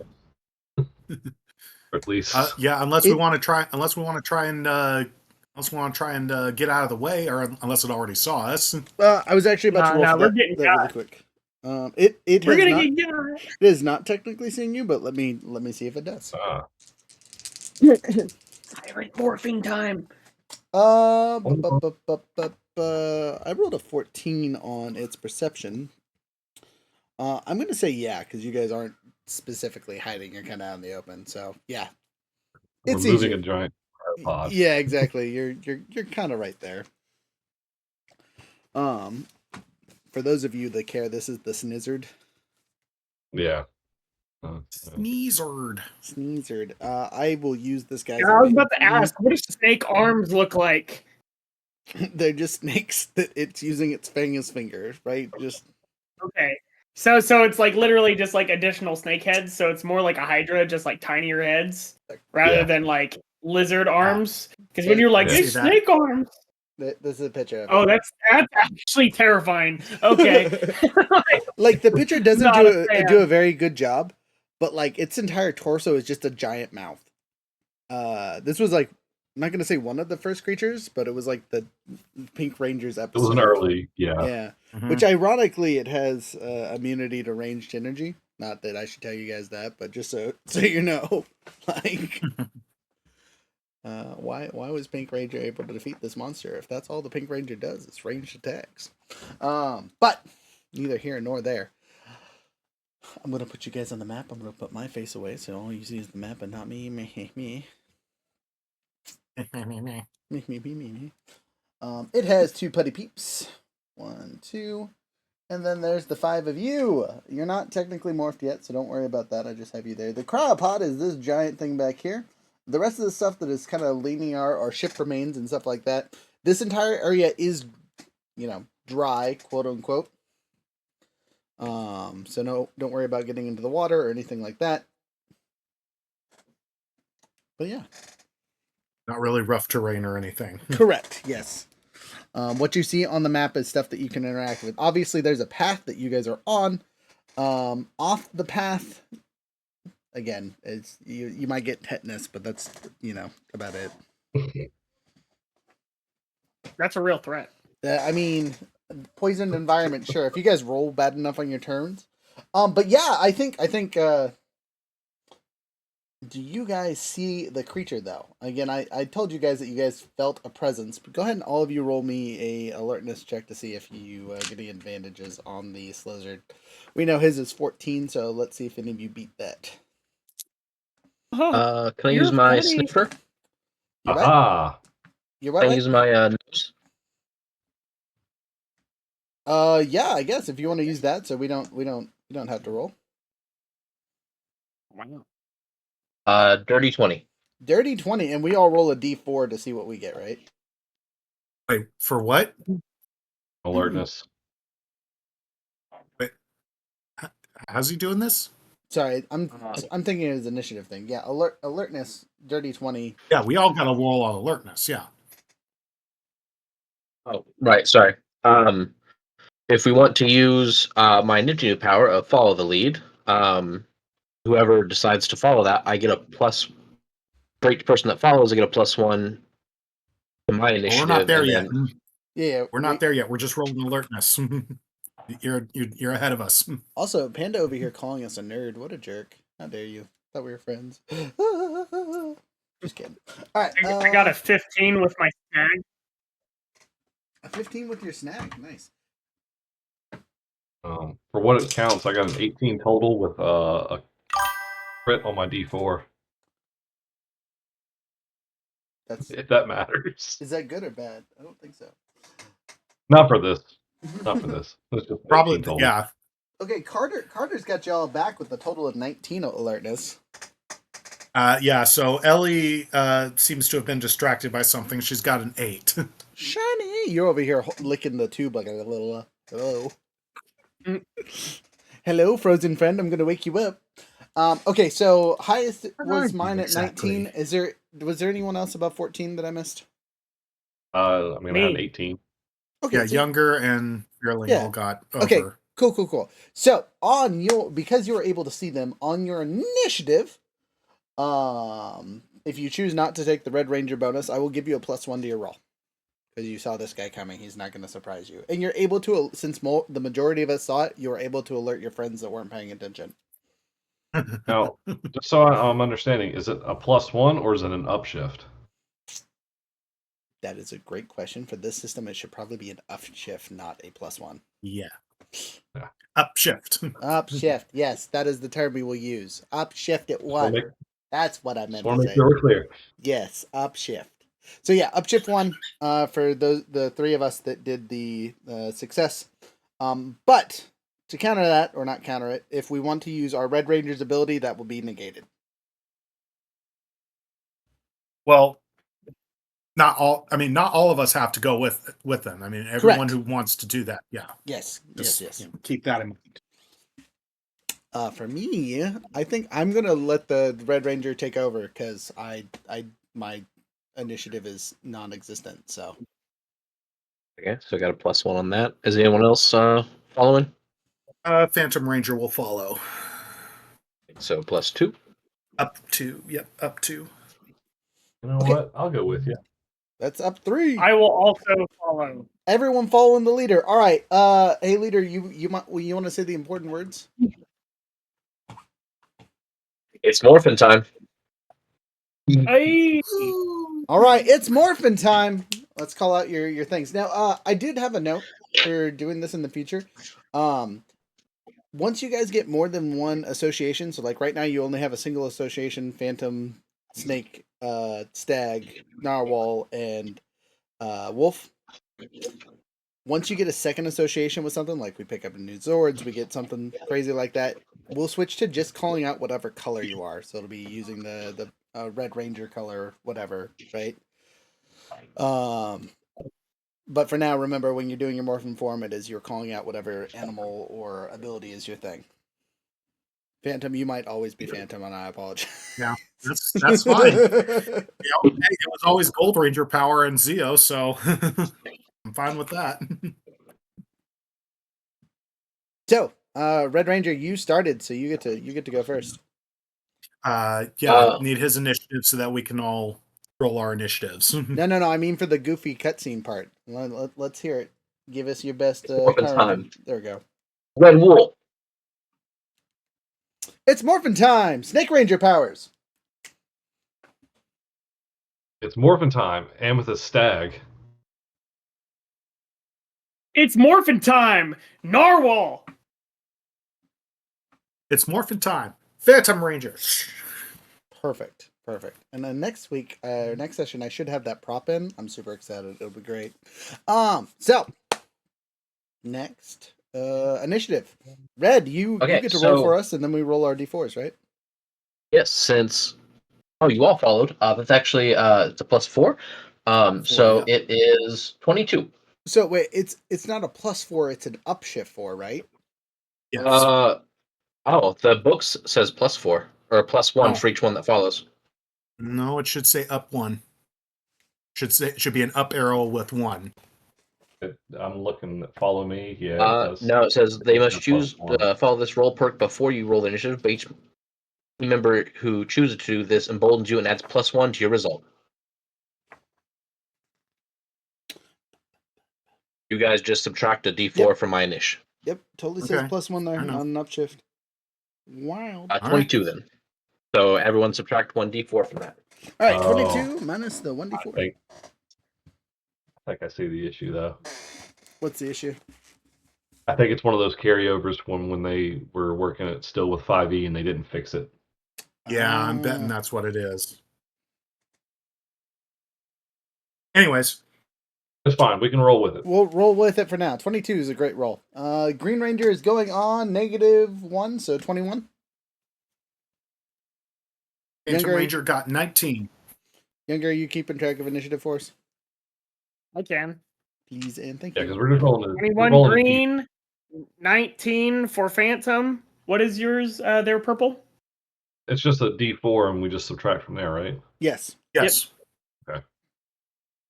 So it's a -3, and then it was a 22, right? So you're on Yep. 19 as well. Right. Phantom and purple, 19. Okay. I got an 18. Veerling, you got a 22? 22.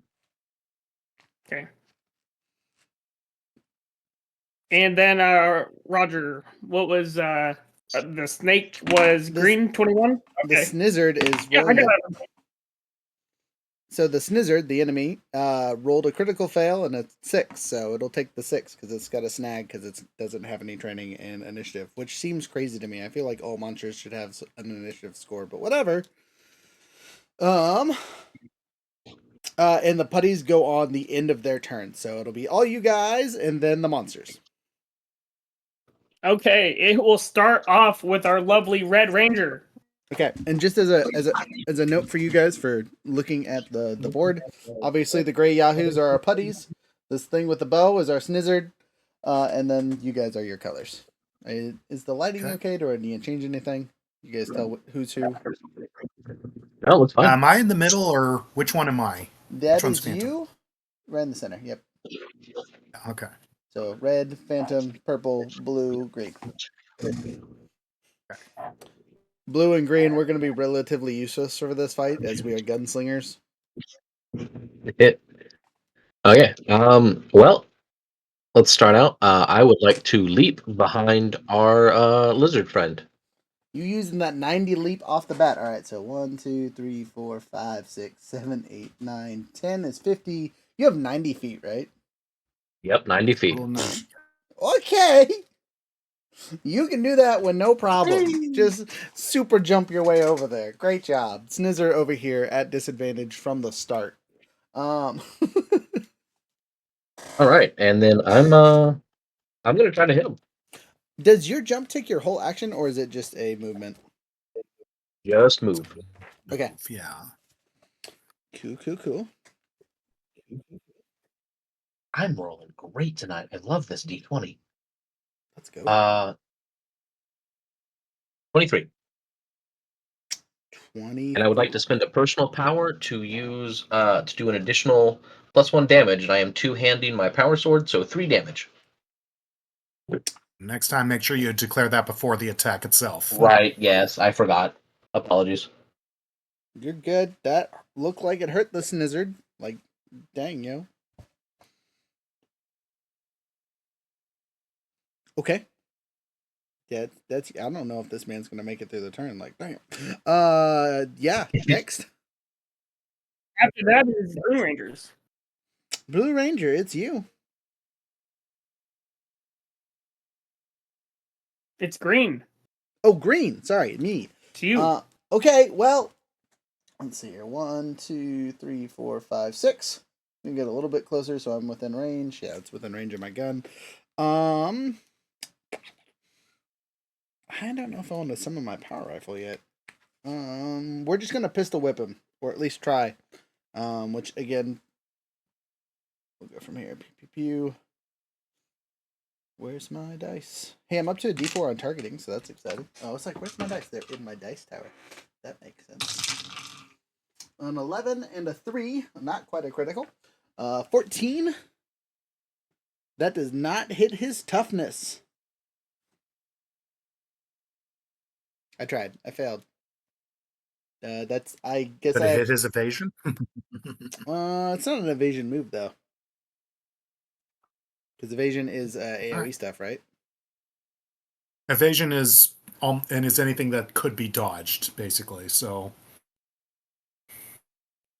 that's again, the system is really weird. Technically speaking, you can choose your defenses so long as it cinematically makes sense. If you want to, if you want toughness is you're just standing there taking the hit. Evasion is you're jumping out of the way or parrying somehow, basically.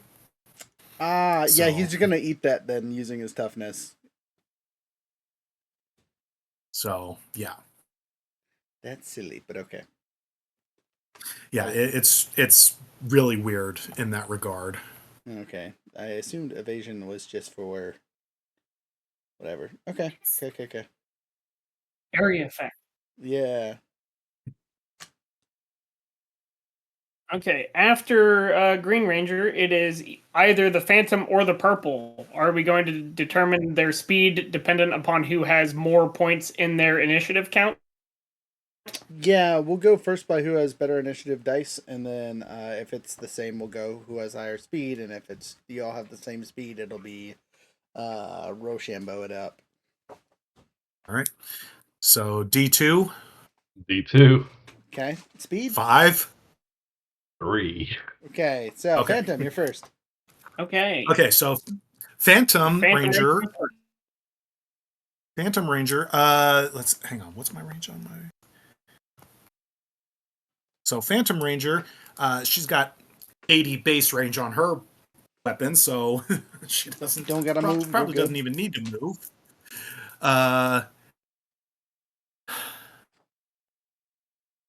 And yeah, we're just gonna take aim at one of the putties first. Okay. Aim at one of the putties. And do that.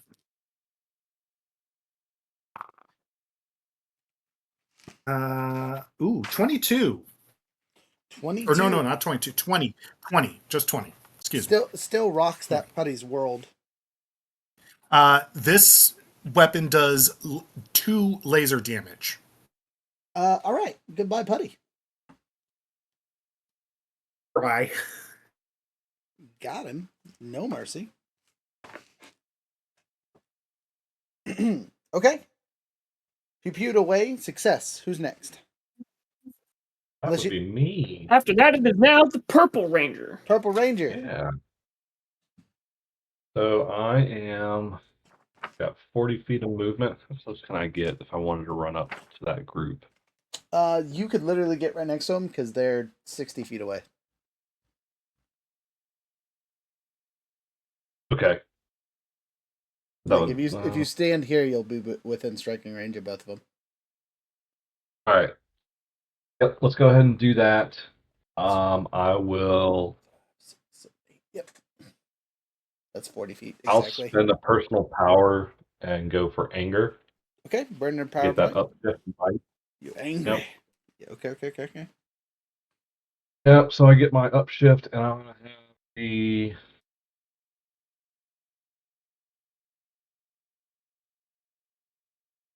You know what?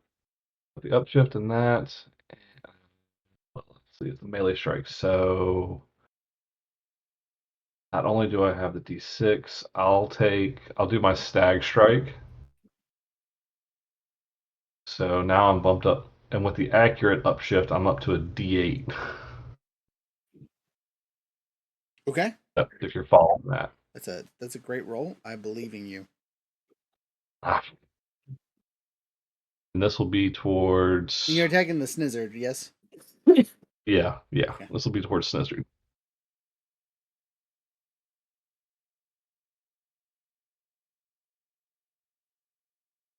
16 total. Okay.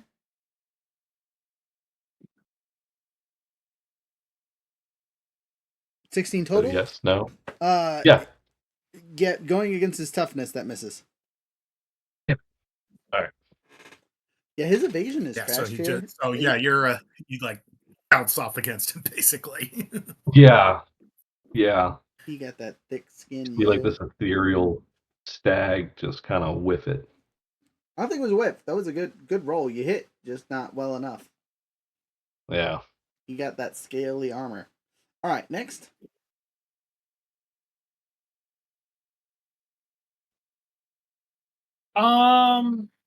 It would be me. So there's a lot happening over there, and I'm not very skilled at anything that could be able to do a lot based off the previous discussion. Could I do something to see if there's going to be like oh, since I'm morphed, can I understand what the heck it's saying? Really hasn't said anything yet. It's the first turn of combat still. You guys just said it's morphing time and then start kicking it in the face.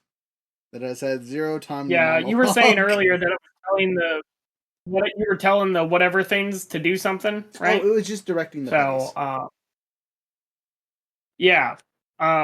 So I think my best action would be to quote unquote hold action and regurgitate whatever information it spews on its turn if it does. I would suggest maybe you take a defend action in that case. Yeah, because honestly, And I'll do not that. that you may I'll need, not that you'll really myself. need it, but yeah, that would probably In case be I get good. shot, I would like to be defensive. Okay. Defensing gives you what? What does that do for you? I think that I think that puts a snag on it on attacks against him, but I might be wrong. That sounds right. Wait. You know what? Hey, time out. I can use the handy dandy DM's cheat. It's right here. I paid the whole extra money just for this silly thing. Yeah. Works a charm, doesn't it? If I can find the right thing here. All right, defend allows a character to increase their defense momentarily. All attacks targeting the creature that they are aware of suffer a snag or a down 1 dice shift. Lasts until the beginning of the defending character's next turn. So if they already have a snag, it drops them down. If they don't have a snag, then Just gets a snag. Yeah. Okay, cool beans. Next. Okay, cool. Yeah, I'll do that, and it's the snake's turn. It's the snake's turn, and then the putty's turn. All right, so I said, who are you guys? Why are you attacking us? Just kidding. And it shoots snakes out of its body at you. So using its whole action, it fires 3 tonsil snakes. No, sorry, 2 tonsil snakes. The tonsil snakes take their turn at the end of the snizzard's turn where they respond, whatever.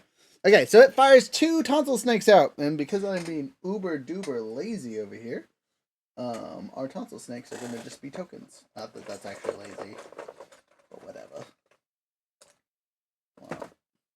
I hate that it's called that. Why are they called that? Because it comes out of its mouth. Okay, so these red tokens His mouth just, like, opens up and just fires away. Yep, and since there are two allies literally right next to them, that's the ones they're gonna spew out an attack. Okay, that's its whole turn action. I guess technically it can move, and that would probably be a smart choice because you guys don't have reactions. So thank goodness it's not D&D. 1, 2, 3, 4, 5, 6, as it gets slightly better cover from you two and not the rest of us. All right, tonsil snakes.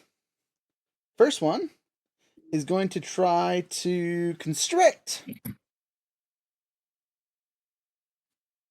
our handy dandy Red Ranger. Red Ranger, are you prepared to get squeezed?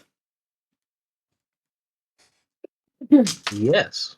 All right. Well, it rolled a 2 I'll use on the my D2, toughness. and then my D20 went into Narnia. So we'll use this other D20 I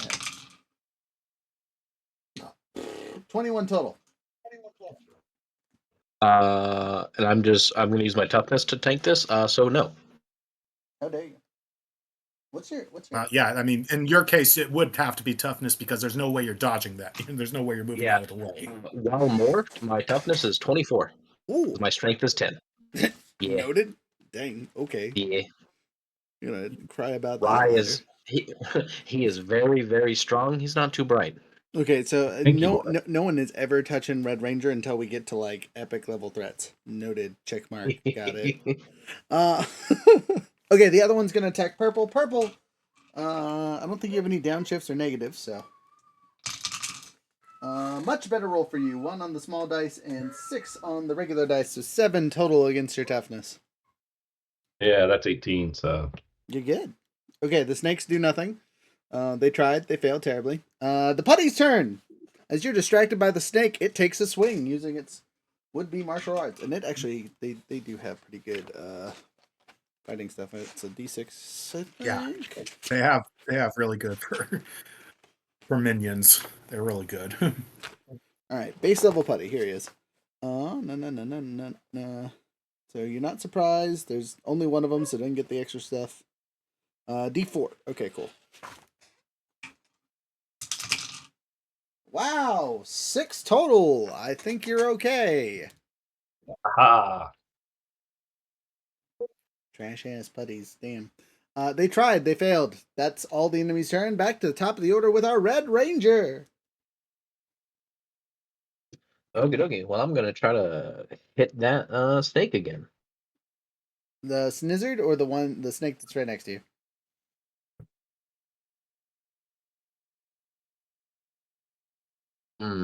You know, are attacks of opportunity a thing in this? No. Nope.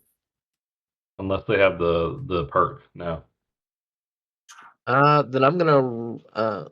He's within 30 feet of me, right? Yes. Okay, then I'll just run up and smack the big one. All right, you run up to smack the big one. Hopefully.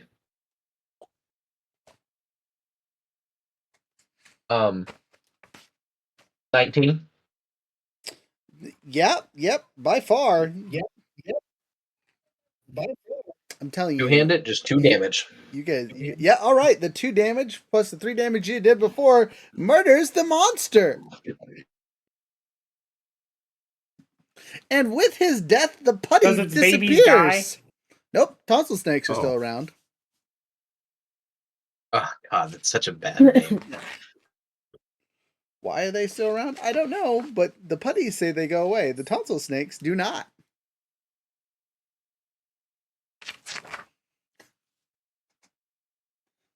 Next.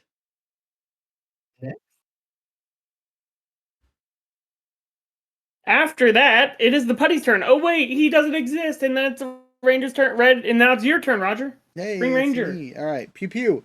I am. Oh, I'm gonna try and catch one of these things. It's going to the Big fucking. Wrangler. It's going to the. Did it say anything as it was dying? It cursed a lot. 1, 2, 3, 4. I don't 5. need to reiterate those.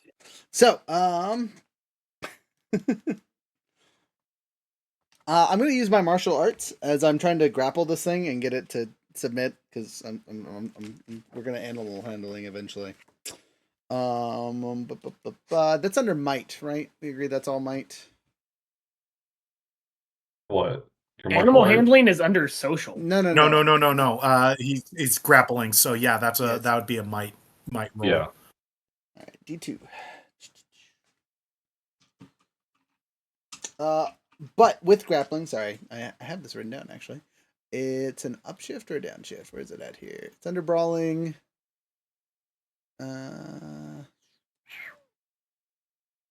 Think there's anything? Nope. I think maneuvers like grappling are like usually downshifts. Yeah, there it is. There it is. So downshift. So if we're using brawling, which isn't martial arts, it's blunt can just be 1 instead of stun, or it's a down. No, maneuvers. It's straight up. No change. Yeah, maneuvers. For a might. Yeah, maneuvers shouldn't be anything. Yeah.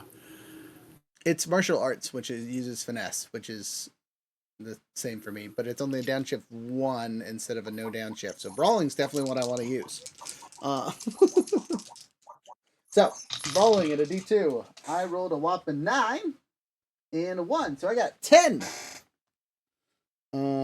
Doesn't matter what I'm attacking. This snake says not today, yo. Free action isn't going to be helpful at all. So next. After that, it is now the Phantom Ranger. Okay, so even though these guys are probably not much of a threat, don't want to take too much of a chance there. So I'm going to go ahead and activate my Phantom Suite first. Okay. Let's see. And that's a power. Doesn't say about an action. Okay. Then we're going to take a slight running start. We'll say 15 feet. And we're going to try to jump over. Let's see how far I can jump. Okay. Let's see how far I can jump. So, I don't have I didn't take Super Leap. Take that. Let's see. Okay. I mean, So that's running start. Mm-hmm. Running start, long jump on a 14 in athletics. Okay. So I'm just trying to get over. I want to land somewhere in between. It doesn't really matter where, just somewhere in between. Okay, so your 10 the feet two. of movement drops it down to 20 with your jump, but then your jump is tripled. So you have 60 feet of jumping. Yeah. Yeah. I'm just trying to get up because I don't want to. I don't want to try to move all that way. I don't think I have enough. So and then 5, 6, 7, 8, 9. Well, I mean, I'm just trying to jump in between the. I'm just trying to jump in between the two. I'm There you go. somewhere. Okay. Put me in melee range. Put me in melee range of one of them.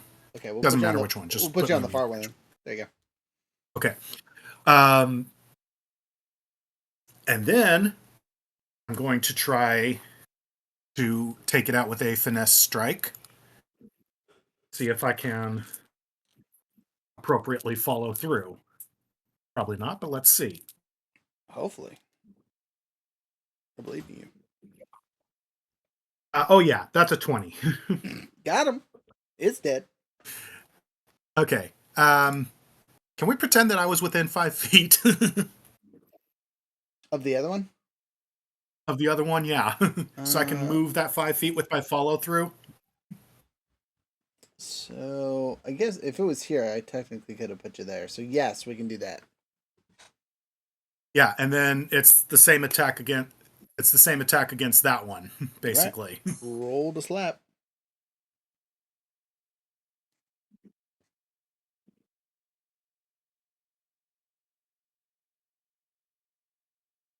Yes, 19. Got him. Does more than 1 damage. You successfully murder the snake. No, these only did 1 damage. These only did 1 damage per, but still. Yes, and they're one health per enemies. Okay.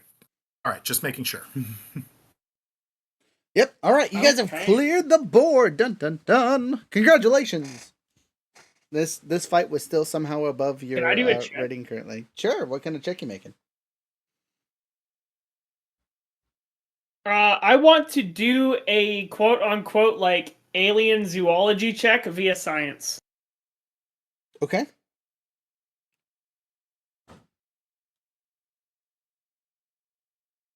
On the giant snake thing that just shot out other snakes. Okay. It's exploded into pieces. So, I don't So know my D6 is you guys defeated it. It into explodes. pieces. I thought it was a big snake. Yeah. Well, I mean, it's a monster. You killed the That's monster. It whack. explodes. They all explode. They don't just die like normal creatures. Yeah, maybe if the Red Ranger hadn't ripped its face off with his attack, twice in a row, doing 17 damage Okay, per well, slap. I would still like to conduct my check on the pieces of flesh. Sure, of course. So I got a 4 on the D6 and a 12, so a total of 16 A total of 16 on this creature thing. So you'll notice it doesn't seem to be organic. It seems to be clay or stone. Can I roll Oh, like a? well, that kind of sort of ish. You would say it's very similar to the putties. Not the same, but very similar. So would this fall under like xenozoology? I guess. Yeah, I mean, science was a good roll, yeah. Yeah. So do I get any further context rather than it's just made of clay-like things? Like, is there a name for these kind of things or something? Yeah, it's a crafted creature. Like the putties. Okay. It's just another crafted creature like the putties that creates more crafted creatures. Dangerous. Can I roll like kind of an alertness check to see if there's anybody else around the area or in Ooh, the vicinity? Solid choice. Yeah, go ahead. Okay, so that's the alertness. That is a total of 16 with a crit on the D4, if that counts for anything. Probably not, but Well, I mean, crit on the D4 would mean you do double damage to finding things. I know. Still, I want to say it. It feels good. No, so I will say if you guys crit on your guys' rolls with stuff and things, you do get a little extra. So please tell me when you crit. But what was your total? Total 16. Total 16. Okay, so good check plus the crit. So you notice that there are actually two things observing you. As you scan the battlefield, you see a eyeball, essentially, with wings kind of flying above. And it looks to just be watching you guys. It's not like being aggressive or nothing.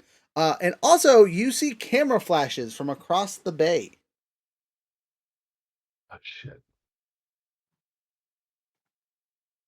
Guys, I think we just got set up again. So I point to like both the eyeball and where the flash came from. Okay. Because you've spotted both of these things, I, as the DM, will give you an opportunity to follow one or the other. I will tell you that the flashes will be considerably easier to get to than the flying eyeball, since none of you can fly besides the Phantom Ranger in their ship. I gotta call my ship for that. That's not gonna happen. Yeah, I just start hightailing it for the flash.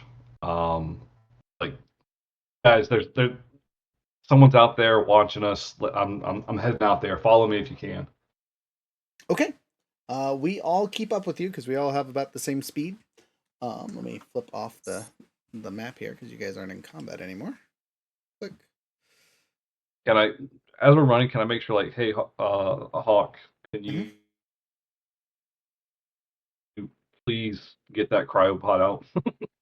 Yeah. You're all cutscene her voice. Just kind of giving her like a status update, like, hey, look, we just took this thing out. Someone was watching us. We're tracking it. Yep, you were seen through the viewing screen. We're heading your way with our transport vehicle, which is just my pickup. So I'll be there when I get there. Okay. We're chasing someone who was watching us in the distance. I think we were set up. Oh, God. Okay. So, So you guys chase towards the light. And at this point, we're going to need a roll from all of you using your speed. sound great. Yeah. So with this one, since you guys aren't driving, you're I kind have of a just question. okay. I'm listening. What's up? I was actually going to say, since my turn would have been next, could my turn been to summon the thing and drive to it, or at least like try to like drive around and intercept as to where it's running to? Since now we have communication as to where we are located versus each other, so I can try to cut off who's ever there. Since driving would obviously be faster than running I mean, sure, you could try. if they're like trying to And- run on the road or something, you know. And you summoning your bike is just something you can do. You don't have to be in combat to do it. It just teleports within 30 feet of you. You just Yeah, all I need from you I as was a just player. narratively. Yeah, narratively it's allowed. All I need from you as a player is you need some goofy summoning of your shark bike. Kind of like you do when you're morphing.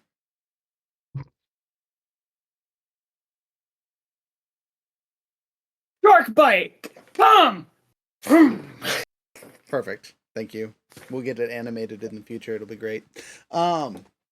So you get on your bike and you speed off considerably faster than the rest of us. So we'll catch up to you in a minute. So, Younger, you're the only one that does get to use a driving check if you would like to. The rest of us will be using infiltration as we stealthily make our way to the objective without scaring them off. Hopefully. Oops. Infiltration, and my Phantom Suite is still active. Yes, it is. Cool. Are we I going got to a use the 5. same quote unquote initiative so we just stay in order? It doesn't really matter to me, but yes, if you would like. So I heard our Red Ranger is a 5. Green Ranger rolls a 1 and a 1. Wow. No, sorry, that's a 7. Never mind. So total of 8. Super sneaky. The stealthy person. 3. Woo! Woo! Woo! We're doing good. 18 on the Hey. initiative on the infiltration. Ellie over here being actually sneaky. The rest of us are just bumbling through stuff. Well, Phantom better be sneaky. Right.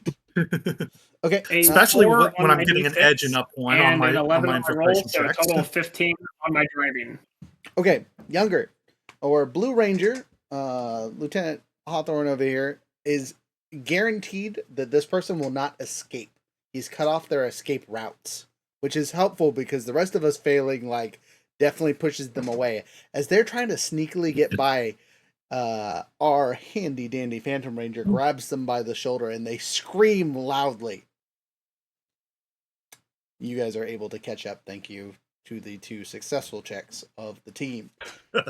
So Ellie, you have this what looks to be I don't know, early 40s aged man. He's got a big old giant camera. It looks like he's holding a stand that he was like sitting it on. It's a professional looking quality. And you will notice that he has a News Channel 6 badge. He's wearing that classic reporter's vest. He's got the salt and pepper hair. He looks up at you just terrified because you're still morphed. Okay, well, first off, I will attempt. Actually, you know what? Yeah, I will attempt to use persuasion to calm this man as I tell him, I am not an enemy to you, but I do need to know what you plan to do with that footage you just took of us. Roll it. Yeah, let me. Oh, not bad. 16. 16 good enough. See if I can find And it's just, I'm very calmly trying to say, I am not your enemy. I mean you no harm, but I do need to know what you plan to do with that. I was gonna take it to the station and run a story on you guys. You know, you lost the badge. You plan to be unbiased with this? You are not going to shed any sort of positive or negative light? I mean, you murdered a monster in the West Field, so yes, I guess, I don't know. Right, we'll wait, and then she just we'll wait for the team to catch up at this point. They do so relatively easily. Vroom, vroom. Well, yeah, vroom vroom. You're there, Blue Ranger. You've cut them off from escaping, so you can be the next person to interview them if you would like. Oh yeah, absolutely. Oh hey there, you're that guy from Channel what? Channel 7 Woods, and that would express news. Oh, that's awesome. I'm such a fan. What's his name? What's my name? then? So what do you want? Can I roll for that? Sure. I've been here a while. I feel like I could know the news anchor.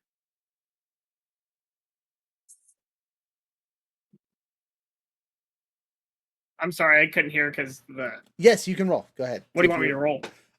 This has to do with memory. So, well, what's a good memory? It'd be under smarts or culture? Probably culture. I'd say culture. Okay, I can do that. Or streetwise, knowing who someone is could be under streetwise too. Yeah, that would make sense. I'll be taking that culture shot. Okay, that's cool. I'll take it. Ooh! Okay, a total of 16. Okay, yeah, you know exactly who this guy is. This is Gilroy Sly Robinson, right? The Sly guy on Channel 7. He's your in-depth reporter that does all the in-person reporting, right? So he's the story finder. They always go to Sly on the fly. He has his own little helicopter he flies around in over town when the crazy stuff is happening that are related to the time fractures, things like that. So he's a well-known figure that you guys see on the TV pretty regularly. Yes, we were on that boat and we encountered this crazy snake monster that shot out other snake monsters, and we had to shut that down real quick. Took out the Clayman monsters too. Wait, are you anything to protect this city? Yeah, he's fumbling for a recorder. Yeah, well, click. Say that we heard that. Go right back. I say it. Perfect. And give the thumbs up. You would see a smile, but mask. No face. Got it. Purple, you look like you got something. Yeah, I'll kind of chime in. It's like what my friend here is trying to say is, we don't want this to be misconstrued. We're not here to, cause chaos in the city. We're here now because of trouble that's brewing, and we're trying to stop it. We've kind of already seen some weird influence around here, and it's tied to the monsters. So I don't know. We don't know exactly what it is yet. The monsters here is not a good sign.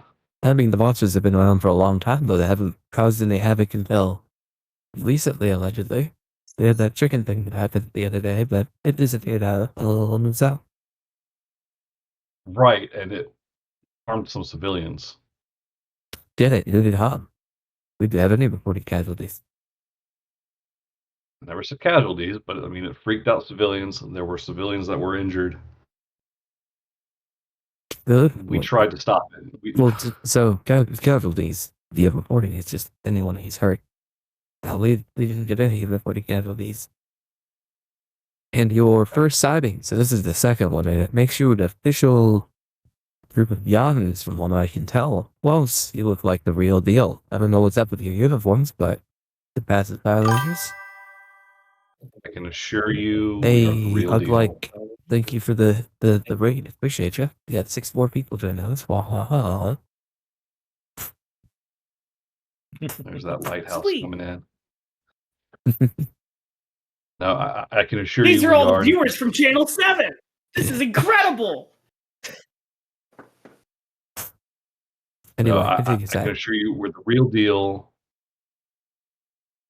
We're trying to figure out what's going on. I don't know what's been going on since before I got here, before we've gotten here, but the monsters are not a good sign. So did you all just get here? Hey, man. I'm not at liberty to say on that one. It's kind of a mixed bag. Well, a mixed bag. So some of you are locals then. I Interesting. wouldn't even say that. All right. Anyone else want to chime in?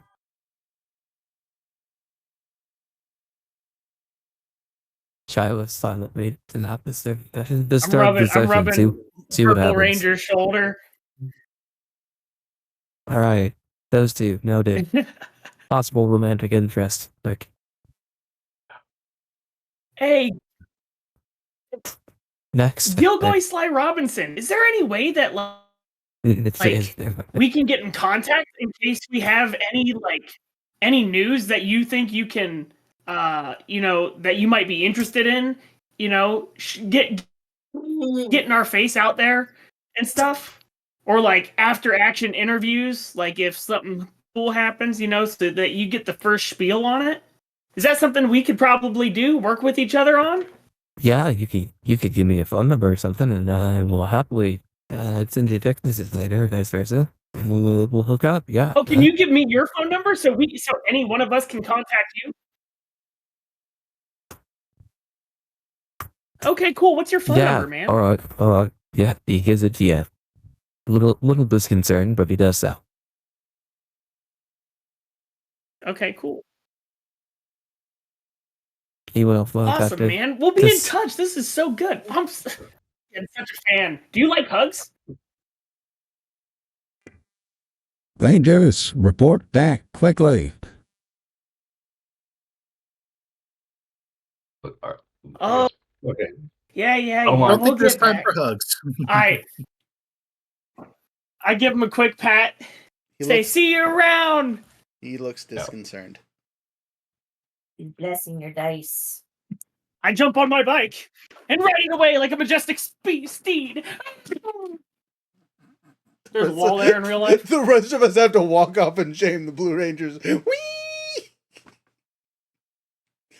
As you guys take off, Carter's gonna be. Can we just teleport y'all? We don't have to walk home, right? I thought we had the teleporter working. Yeah, it should. But no one's at the command center right now. That's right. Oh shit. Wait, what about Sprocket? The transports should be around here. They should be here by now. That's a good thing. You guys wait around a couple minutes, and don't forget the cryopods, y'all. Don't forget the cryopods. Don't say that around the recorder, please. Yeah, you guys head back to the cryopods to go help out and whatnot. I didn't. I drove away.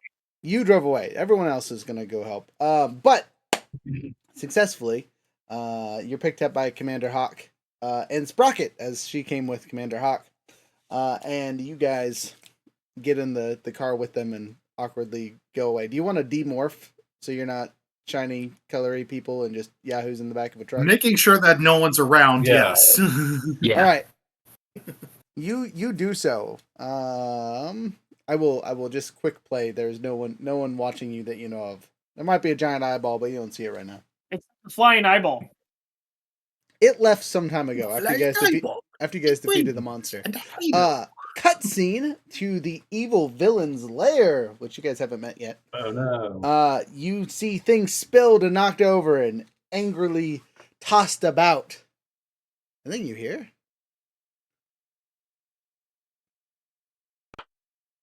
You dumb bastards. How could you do this? All you had to do was go pick up the cryopod and not mess things up. Now I'm going to make more of you little bastards. These Power Rangers are going to be the death of me. Cutscene back to you guys. We're just kind of... Yeah! Raziel sneezes. That's weird. Well, you guys didn't see any of that. That was cutscene somewhere else. But I guess we're riding back now, or are we already back at the base? Unless you guys have somewhere else you want to be, yes, you make it back to base. I was gonna just say that to kind of relay exactly what the interaction was we had with our news anchor friend, Okay. the Hawk. Yeah. Hawk kind of scratches her head and looks to you guys and says,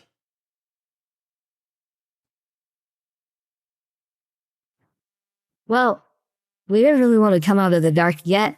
But I guess cat's out of the bag. So, try to keep your personal identity safe from this reporter guy if you're gonna talk to him. But, congratulations, Rangers. You're officially part of Dogwood now. I don't know. "Yay." Yay? Yeah. We're famous, baby. I don't know if famous is the right word. It might be infamous. Considering how this town treats monsters for some reason. Yeah, you know that Hector guy's gonna go crazy if after seeing this the footage. Footage? Why does that sound weird? The video. He gave me Whatever. his word he would be I unbiased think about Still it. Voiced by Robinson is a heck of cool dude. Okay, cool As dude. long as we can, He's going to be completely unbiased in his reporting as he always has, or he'll give us a good word. Either way, it's a win. I think we Is that- definitely need to keep an eye out for him, Okay. just Well, in case. just in perfect timing. Look who's on the TV. Bam! Action. Hello, folks. It's Slow on the floor with today's reports. We have confirmed the rumors of the Power Rangers. They're real. They're here, and they even activate the Blow Ranger when shut up. I don't know much about these goofballs, but that's about how they seem to be. There was another monster running around the docks. From what we saw from the distance, it charged them and they kicked it in its face. So these obviously aren't your typical rangers that like to get their butt kicked. Which I'm gonna assume is a good thing. Maybe not for our monster citizens of the city, but for us normal ones, it could be doing alright. I don't want to put too much confidence in it, knowing the history of rangers, but you see some colorful, shiny folk around town, you might say hi. They seem friendly enough. And that's all for today's report. Heck yeah, that sounds like positivity on my end. Woo! Yeah. I think okay. I've developed a character trait for this character, like out of character. And it is that he loves people who are on TV and the internet. I like that. That's Um, great. As a DM, I highly encourage that trait. He's a simp for anyone on TV. Check. Noted. Will be used against you later. Including the villainous. Right, exactly. Oh yeah. You're gonna have a hard time with her. It'll be great. So Oh, man. you guys have successfully done that. Now it's time for some character downtime. Now this is not our in-between session bits. This is you guys get to do some fun stuff around the town as just your characters doing some things. At least for a little bit. We'll do a round of what do you guys want to do with some free time post monster fighting. This is a time to do research, gather more supplies, make new friends, all that kind of stuff. Or just hang out together and grow your team bonds. The bonus to that one, by the way, is the more you guys bond as a team, the more cohesive powers you get, and I can award you with like grid powers or other things like that if you do enough of those. We're together. Can I do something silly? Like really silly? Yeah, of course. Okay, I want to make a Power Rangers like Twitter page equivalency, but like one that has one that's like super encrypted, like with all of our like cool stuff, like using my science skill and everything. Well, that would be so it's like tech, super Tech, encrypted, yeah. so they can't like track where it's coming from or whatever. You can 100% try. It definitely is tech roll though, not science. Remember, science is like doing biology or something that is science related, not tech related. Need a good VPN. The best VPN. I'm gonna be honest, that was 100% what I thought it was before I read anything. What a segue to today's sponsor. No, not yet. One of these days. Anyway, what'd you roll? Give me your tech roll. At least I'm not at a negative. Okay, just a second. My You know what? D2. Ellie's going to lend assistance on that. All right, That's a upscale your 1. dice. Oh, you get an upshift. Yeah, so upskift to 4 instead of 2. Crit on this. Hey, that's a 4. Crit on this. I Let's did. go. All right, what's your other roll? Because that's important too. And it's only a 6, so it's a 10. Okay, total of 10, but you did critical, which will upshift the results. Is the easiest way to go at it. So it wasn't a fail, but it wasn't super amazing. You are able to encrypt your thing. You're super sure no one's gonna figure out it's you. The issue is no one might find the page. Period. It's a little buried right now. You're gonna have to do some work to get some followers, but it's crafted, and you're pretty sure it won't jump back to you personally. I'm gonna send a single friend request. It's gonna be like the Blue Ranger head symbol, and he's gonna send a friend request to the news anchor guy. I thought you were going to say Velvet for a second.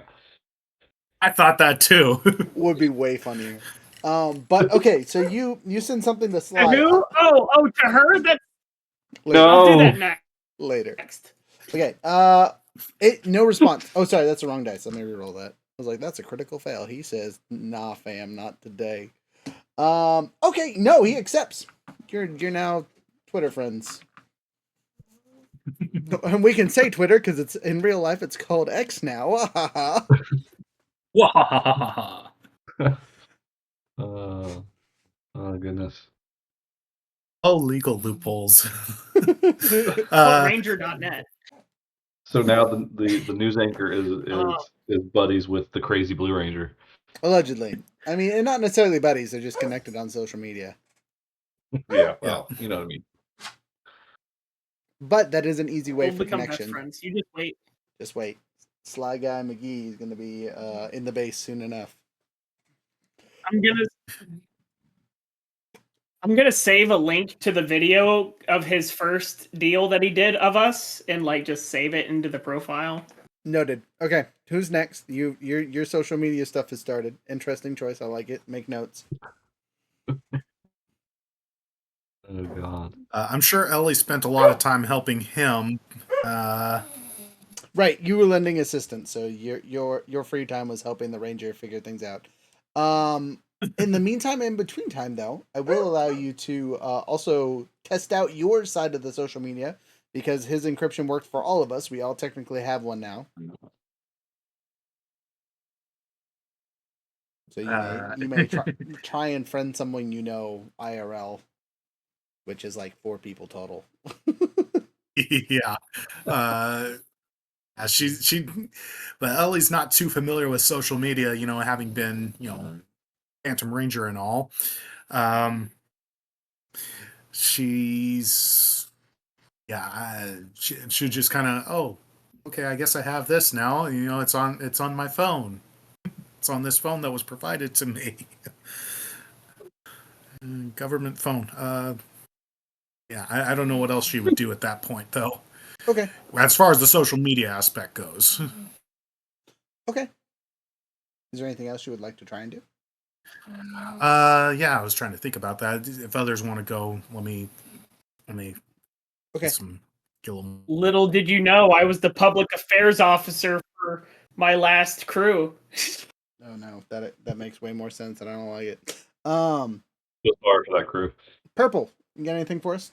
What's Ty doing? Is he splitting into 3 people yet? No, not yet. He's got a little bit. Got to level up a little more. There's definitely some character work that has to happen first. No, he's gonna go back to the art gallery and talk with I just talk with Leah. Okay, you are developing your relationship with the Leah character. Yeah, get her thoughts on that little news break. Gotcha. So, her thoughts are relatively positive on the Rangers. They're not negative by any means. She's a little unsure if they're going to be helpful or harmful at this point, but she's not opposed to their existence. Okay. Now, on a friendship scale, as you guys have this conversation, go ahead and roll me a D4. E4. Yep. And then I just need an odd and even number from it. You're basically rolling a D2.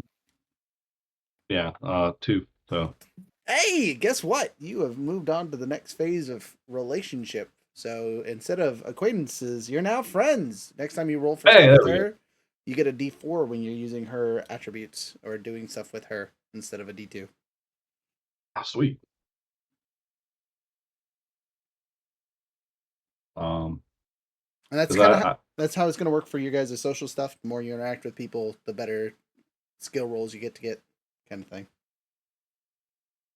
but I guess the other aspect of it is, uh, alongside that conversation is kind of approaching or trying to get an understanding of um, how she uses her art to express herself, and probably figure out if that's a way for me to express myself and kind of come to terms with things. Ooh, an interesting choice. I like that. Roll me a D12 and see how well that goes for you. Shit, you're gonna make me hunt for dice now. It's too early to be using D12s. I'm sorry.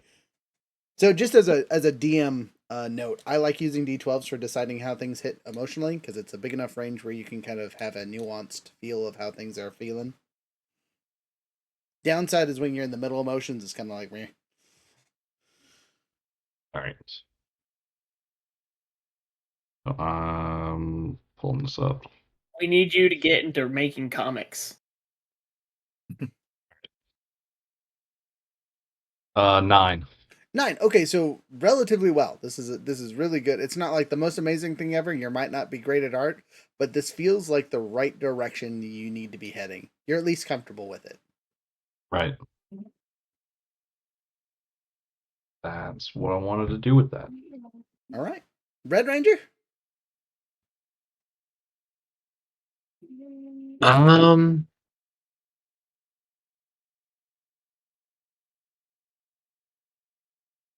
I can't think of a single thing.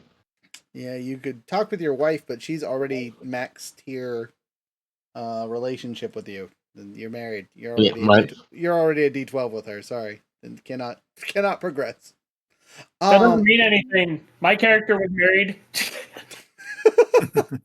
Good lord. What you could do is see if there's any developments on her medical side of thing, though. Yeah. We'll do that. Okay. So, like everyone else's relationship tags, teams, whatever, you're gonna start with a D2 on how her medical stuff is progressing. So that'll kind of be its own special bit. So roll a D4, take odd even to see if it is a positive interaction or a negative interaction. A 4. A 4, positive reaction. So you will also upgrade your dice. Da, da, da, da, da, da, da, da, da. So next time you roll, you'll be rolling a D4, really. But yeah, so there's some news from the doctor that some of her results came back with something finally. Yay. You don't really know much about it. Doesn't make a lot of sense to you specifically, but she seems happy. So good news, hopefully. Delightful. Yep. Guys, my wife's getting better. Yay.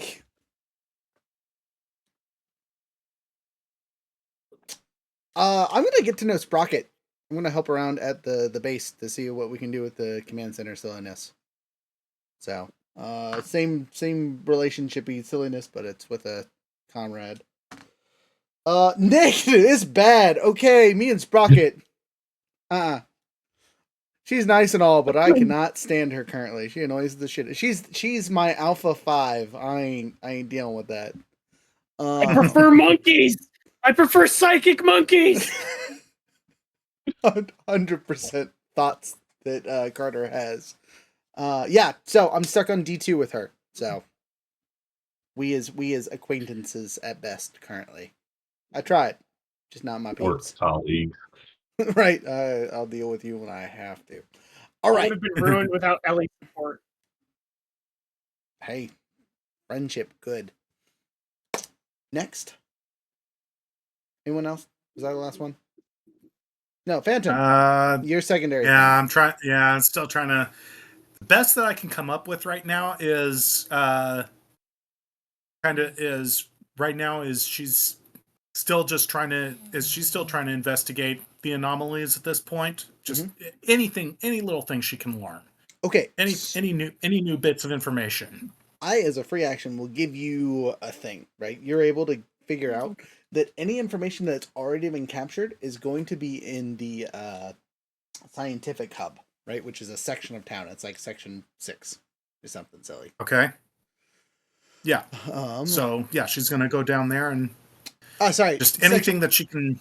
Section 16, the Innovation Hub, a shared workplace for tech startups, research institutes focused on understanding and containing the time fractures. The Rangers are known to frequent the hub, which is you guys, using it as a satellite base for your operations, which you not yet. Although they share resources with local scientists and entrepreneurs working there. So you get your foot in the door. You don't really know anyone there, but you at least know where it's at, and figure out what it's about. That's all I'm going to allow for now, just because that's the easiest thing. Yeah, that's fair enough. Yeah, but yeah, if she's just kind of introducing herself to anybody she can kind of learn from at this point, or even find an anomaly and see if she can study it herself, basically. Yeah, I'm going to say at this point you don't have enough time to do so, unfortunately. Fair enough. Hello, is that a baby for me? Give me the baby. 1 second, y'all. Thanks for the baby. We have a surprise guest. It's a baby. It's a baby. Little Jasper here is going to cause as much problem as he can. Look at that face. So. Oh no, there's 2 of them now. There's 2 DMs now. I'm going to let him do the roles. You guys are in trouble. So, all jokes aside, though, you guys go through your free time.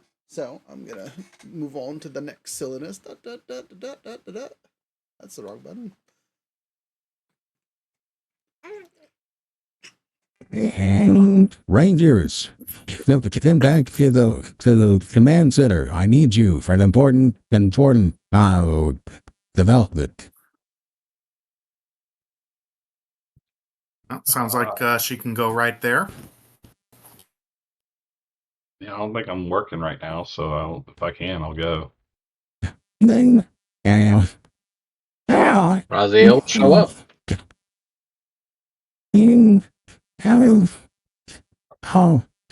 So, as Bauer moves turned to talk, he's looking baby for some reason, and goes back to his normal speech and says, Rangers, well, welcome back. Sees that there's a heavy time fluctuation that is affecting me personally.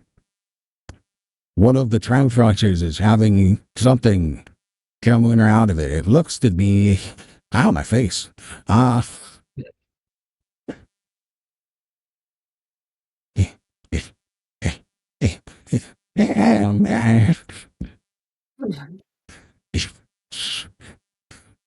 It looks to be in the raceway.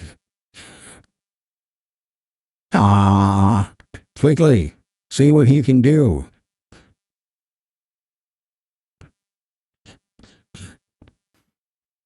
As he continues to make weird and odd noises. How did that noise sound as Morgan Freeman with the baby yelling? I just gotta know. Oh, what you were going for? Well, no, that's what the sound effect basically is supposed to be, is Morgan Freeman. It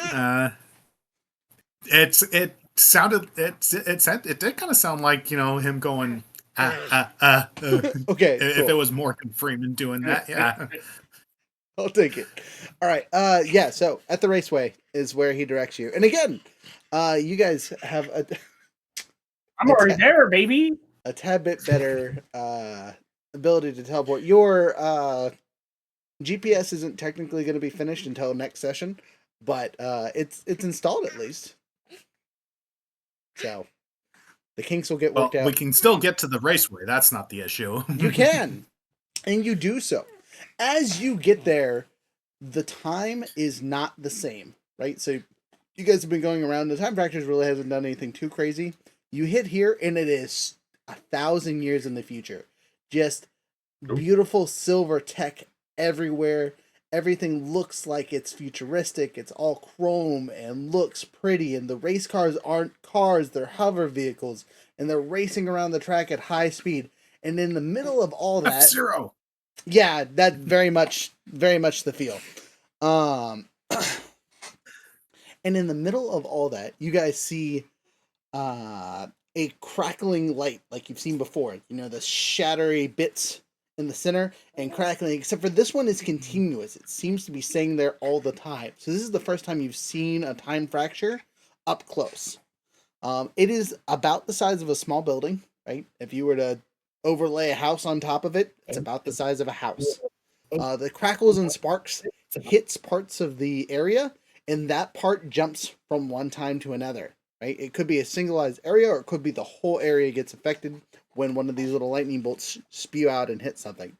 But it basically always looks like a crackling glass in the sky.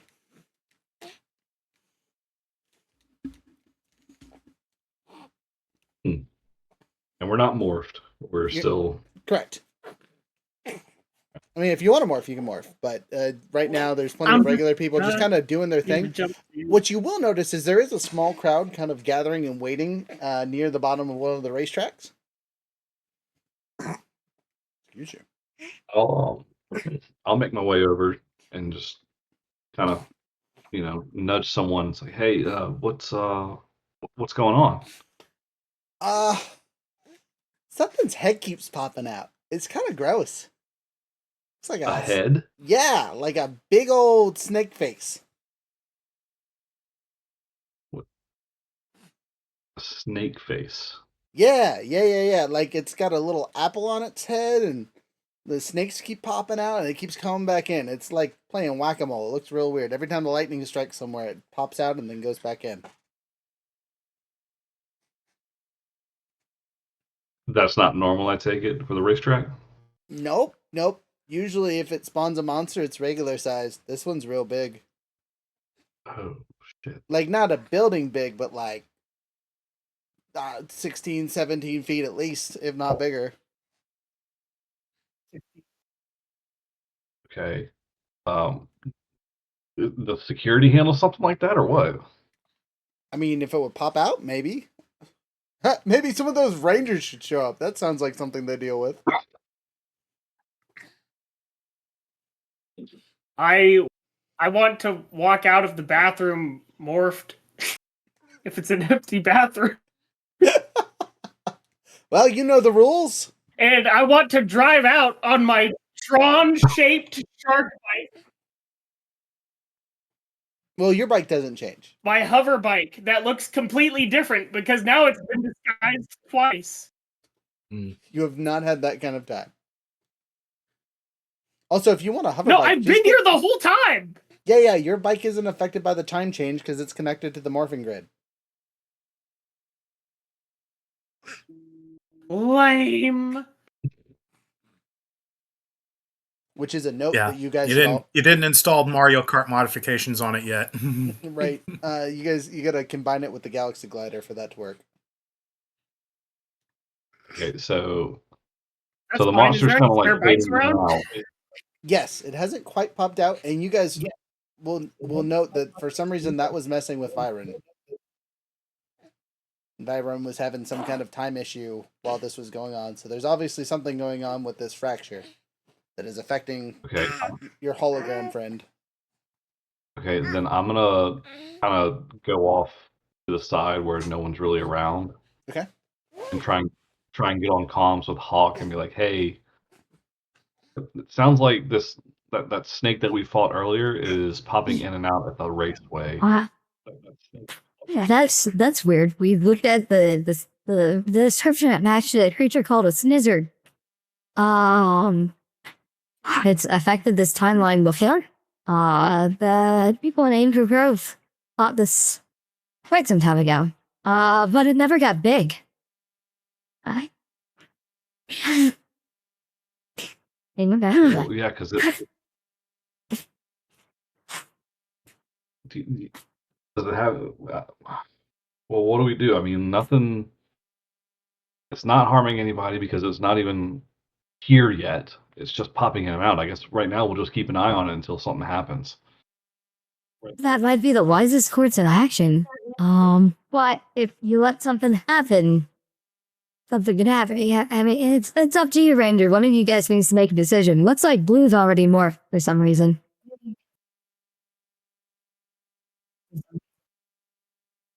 I don't even want to think about it. I'm riding on the track.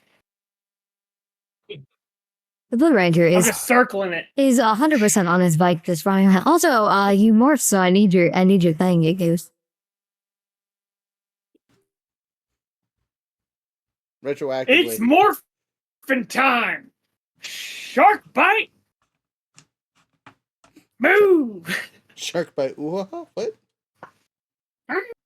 Take Okay. another left turn. Okay, you continue making left turns. It's a small spectacle, but as soon as he morphs and is running around on his bike on the thing, you guys see the monster pop out, and he is halfway out, just chilling right now. He looks to be angrily looking at the Blue Ranger. I'm a distraction. So I'm gonna speak into my communicator to Blue Ranger. You have the receivers. Is it saying anything yet? So, yeah, does it say anything? We can all hear it. It speaks English. It It's not speaking an alien language or nothing. It's cursing like a mofo. You murdering bastard! I'll get you as soon as I get out of there. I'll kill you all. Where's your friends? My friends are everyone in this city, you villain! Oh no. Oh no. Carter's going to y'all, I think it's about time. Just in case. Yeah, I don't think he's helping things right now. We need to kind of back him up a little bit. It's morphin' time. Green Ranger power. Yeah. I mean, I'm going to politely suggest that we all head to the bathroom and head out just like the Blue Ranger did, because apparently no one's in there. Yeah. Yeah, there's no cameras on that hallway either. Well, at least Ellie can definitely be alone. If there's no one in the bathroom. The girls' bathroom. You're good. Phantom Ranger power. You morph. Green Ranger morph. Purple, red, waiting on you. Yeah. It's morphin' time. Wolf Ranger. Damn, the stag. All right, you all morph into your forms, and you're on the track, which means I need to change maps really quick because I have the wrong one out. All right, baby, I'm going to set you on the ground for 2 seconds so I can have all my hands. Whee! All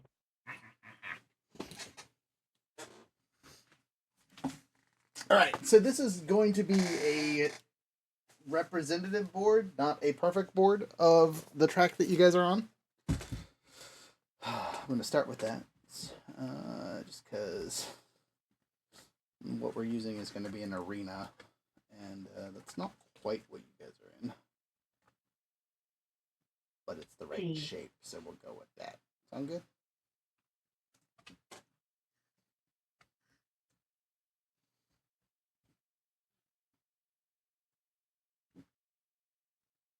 Maybe if I can find it. Holy cow. Where are you hiding, Arena? You're like usually in the center.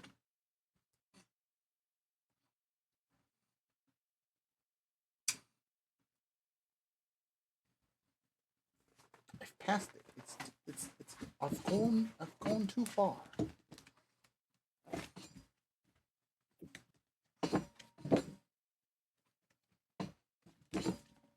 I know you're in here, so you make me look like a fool.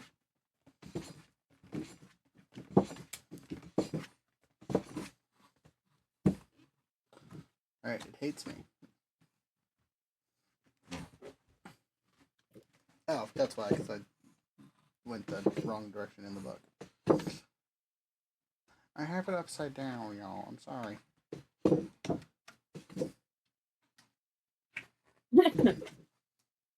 I know, boring. While we're waiting, what do you guys see? What do you guys see in your morphin form?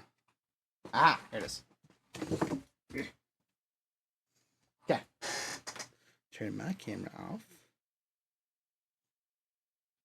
And turn the big camera on. And click on my screen so everyone can see. Boom!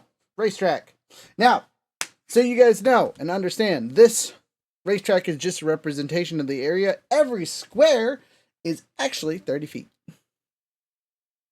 Oh boy. Okay. So, Blue Ranger, you're on the track. Zooming. All of us are in the bathroom, which are all over here. Technically, you're all in the same square, but I'm going to put you in little piles so you guys can spread out if you want. Sound good? Sound good. All right. Yeah. And then for our monster, as soon as you guys actually morph and head out, though, you guys do see that the monster reacts almost immediately. And we're going to use this ogre as our token for the big guy. Ooh. I don't have any giant tokens that have bows, so this is what we're using today. Boom! Big baddie. Wow, that lighting is trash though. That's not helpful. There he is. He's ugly. There he is. Bam. So our lizard comes into existence, and like I said before, it's huge and large in the scale of it's taking up 4 squares, but that's just its combat effective range. So there's your monster. There you guys are. And again, I'm going to put the Blue Ranger over here because he was paying attention to someone else. Each one of these squares is 30 feet. So basically on your turn, unless you're sprinting, you can move 1 square at a time, as this is a large arena. You guys thought the tonsil snakes were bad before. On a plus note, you probably won't have to deal with any putties. Hey. Well, that's good. Isn't it a putty? No, it's a crafted It's made monster. of the same stuff. Yeah. Yeah. So, Made of the same stuff. lore, you guys want to give them some lore on Power Rangers to kind of explain what we're talking about here? Because obviously Younger is, it's been a while since you've watched the show. Yeah. I Okay. mean, yeah, go ahead. So, short explanation. When Rita and was still in power, she had Finster, her little source or little side minion. He essentially had like magic clay. So he could mold all the monsters, including the putties and the monster of the week every week, all from like the same magic clay that he would throw into his oven, and it would just spit out putties and monster of the week. So they're all made That of the is same actually thing. Just, yeah. okay. But That's so cool. I like that concept. You as a ranger would know that that's like a thing, right? Putty makers or whatever they're called is a skill that villains can acquire. So it isn't necessarily Finster himself, but it might be someone doing similar work. So right, but just for initiative time. Dun dun dun dun dun dun dun. Do we want to follow Red Ranger this time, or are we going individual? Red Ranger, does it cost you a PowerPoint to use your ability, or is it just a thing we say, hey, we're following the Ranger? It's just a thing that can happen. It does not cost a PowerPoint. Okay, then I'm following you because I did good last time. I do like the follow me thing. So Okie dokie. I would like to, but I believe I'm too far away for that to be relevant. Nope. No, it doesn't matter.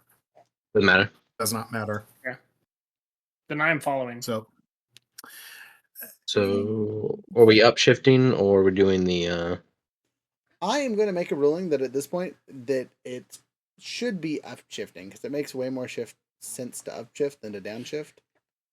Or I mean, than to just adding a solid, yeah. Yeah, because there's nothing else in the game that gives pluses. It's all upshifts or downshifts. So. Gotcha. Okie dokie. Well then, I need to pull out a D10. For the exception of Yeah. damage, I guess when damage is applied, you can get a quote unquote +1 to your damage. Phantom, is everyone Phantom's following going to me, go on her or own this time. Okay, gotcha? so Phantom roll, and then Red Ranger roll, and then the rest of us roll. 21. Eee. That upshift was beautiful. I rolled a 10. Yep. I took a -1, so I will be 1 behind you, friend. So 20 for me.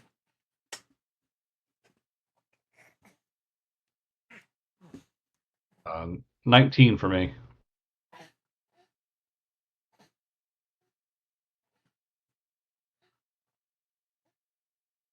What was Phantom Rangers? 16. I didn't say. I was waiting for everybody else. Okay. What about Red Ranger again? 21. 21.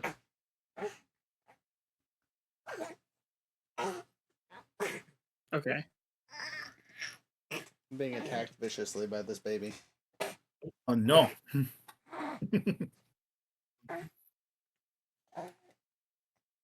So 21 minus 4. 17. Okay. All right. So it is going to be, and then what's the enemy? 12. Wahahaha. A better Okay. roll than last time for sure. It is going to be the Red Ranger's turn. Okie dokie. Well, good news is I can't leap to him immediately. It's gonna be a couple rounds, thank goodness. But I will leap as far as I can to get to him. All right, so that gets you off and out from the group of the rest of us yahoos. If each one of these things is what did I say, 30 feet? 30 feet. 30, Okay. yeah. So three squares get you right here. You are Delightful.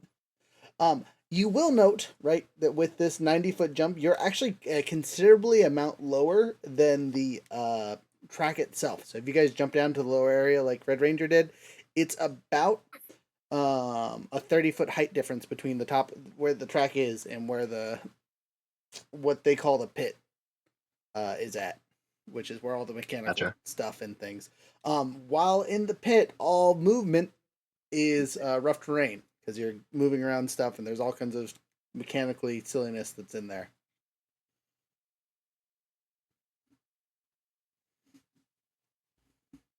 And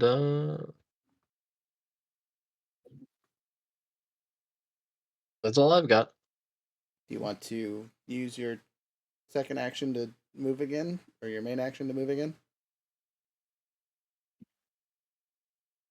Oh. Well, if it's I rough actually get a terrain, I bonus can to only, my and it's 30. add-on. I won't use it though. Cut in half, it's 15, so I couldn't move forward anymore, anyways. What's your speed? 30. No. Your speed stat. Oh, 3. Okay, so yeah, no, you can't do nothing. Okay, so I mean, but you could technically move your 15. Just know you're at a half square. Then yeah, I guess I could do that. Okay, that's your turn then. Who's next?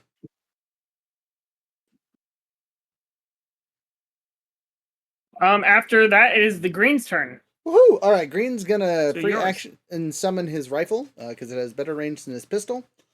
But we got what? That's 3, 4, 5, 6, 7. That's 210 feet away. And I think my weapon doesn't go that far. Let me see how close I gotta get before I can do anything helpful. Scrolling. Getting to my pistol, rolling. All right, lever action. Oh man, my lever action actually has trash tier range. It's only 60, 100. Yeah. Oh, sorry, buddy. Okay, well, then I will use all of my movement to move 1 square forward. Woo! And since I'm not at the pit, I'll take my secondary movement to do so again. And then since I move forward, I'm going to put you guys on the square I was at. So I am now down in the pit. I'm still too far away to take any pew-pews, but that's my turn. And also, I need to move our Red Ranger forward 1 because I miscounted. Okay, after your turn, it is purples.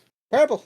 I guess I'm gonna move as far as I can. I guess I get and try and get into the pit. Okay. My movement is 40.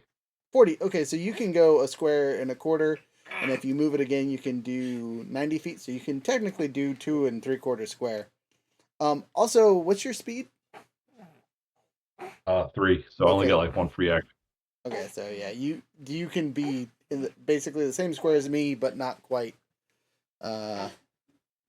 Not quite you. Yeah. Not quite you. Yeah. And that's it. Hi, what are you doing? Actually, I 100% take that back because you get 40 on your first one, and you can do that again for 80. So you are technically in front of me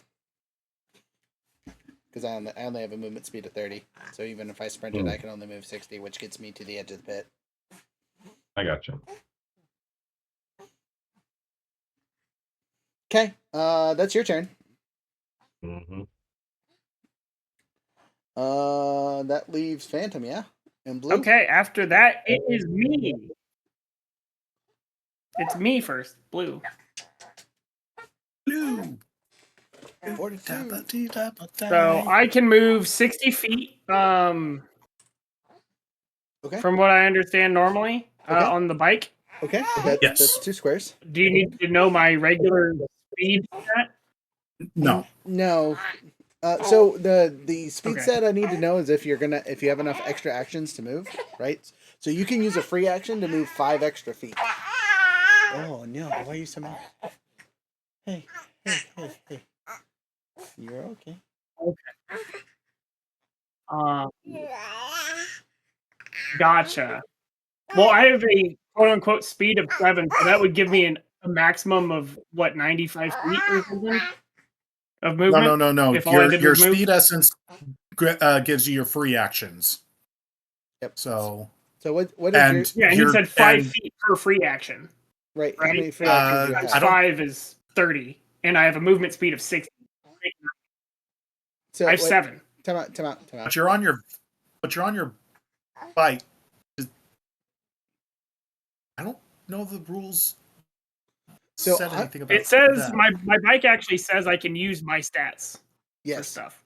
Yeah. So how many free? What is your speed? My speed is normally my speed stat is 7. Okay, so that means you have technically 4 free actions, right? Okay, I 4, wasn't. 5, 6, I thought 7. I had 7 free actions. No. It'd only be 5. It'd be 5 in this case. Is it because it's 3, 4, 5, 6, 7? Because it starts at 3. Because it starts at speed stat 3 to grant you your 1 free action. Right, but I thought So the 3, math. 4, 5, 6, I thought 7. the math for it was your speed minus 3 is how many free actions you get.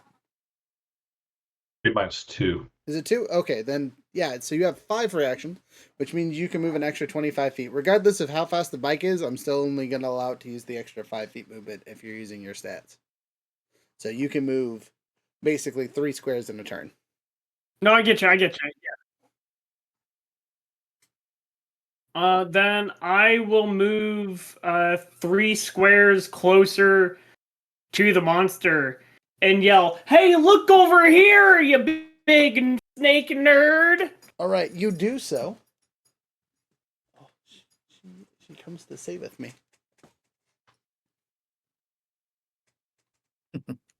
And then that will be the end of my turn, whether or not that works or not. Yeah. So you move 3 squares. I'm calling closer. him out. And you see me first. Thanks, baby. You want the blanket? Yeah. And then it's the Phantom Ranger's turn. Phantom Ranger's turn, and then the enemy. Okay. So Ellie is watching everyone jump into the pit, and she just kind of cocks her head a little bit, and she calls into her communicator, "Phantom ship online."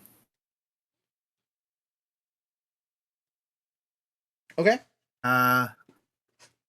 So again, do we want to roll this, or is this? Or are we going to call this immediate? So you can use it. You can burn one of our story points for this session to do so, or you can roll it. I think we can spare a story point. We haven't used any yet, so. All right, you can spare one story point. You burn a story point to summon your ship. Bum, bum, bum. And board, and I think that's going to be my full action. Yep. All right. So do you see you? There you are on the thing. Yeah. I see that. Yeah. Yeah. Okay.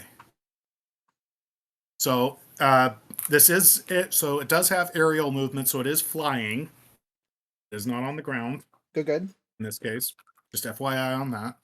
But if that's my full turn, then that is my full turn. Sorry to steal some thunder, but sorry to steal some thunder, Blue, but got to do my stuff too. It's all good. It's all good. I'm here for the racing. I'm looking for a sponsor for us next. Let's go. All right. Who's next? The enemy?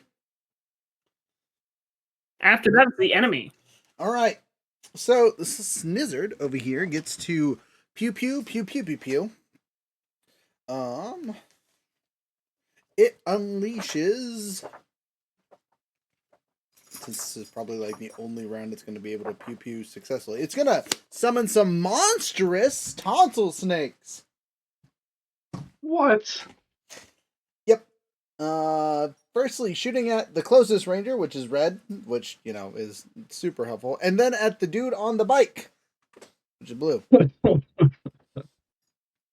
2 tonsil snakes fly into the arena. And these are huge, right? The ones you guys fought before were, you know, anaconda size. These things are Titan boa size. They're just redonkulous. Well then. And then it's their turn. So they are rolling. Instead of trying to slow you down, they're gonna try and bite both of you. So you're not getting constricted. They're trying to do damage. Ooh, 17 to hit our Blue Ranger. So what stat thing do you need from me?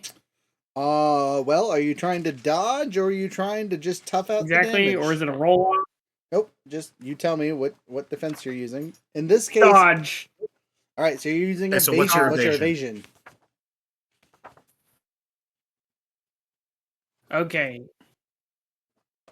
And evasion is based off of your speed score or Yes. speed plus essence or plus 10, right? Yes. Speed plus essence, yeah.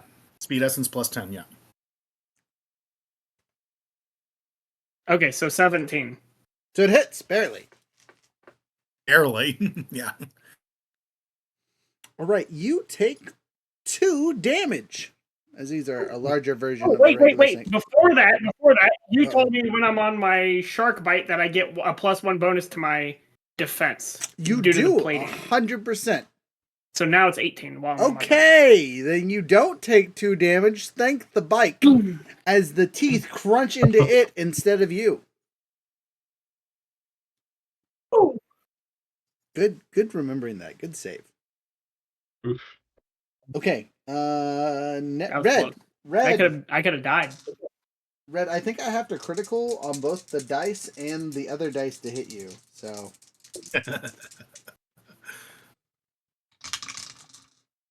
I crit on the 4. That counts for something, right? Total of 10. And I assume you're using your toughness and not your evasion. Correct. Okay, then. You can do that. I mean, I can use speed if you want. It still doesn't hit, but, you know. To be fair, my evasion's only 13. Okay, got it. I gotta find some monsters that specifically attack evasion. Got it. Okay, next. Yeah. After that, it's the Red Ranger's turn. Back to the top of the order. Red Ranger. Okie dokie. Well, since it just tried to take a bite out of me, I'm gonna whack it. Okay.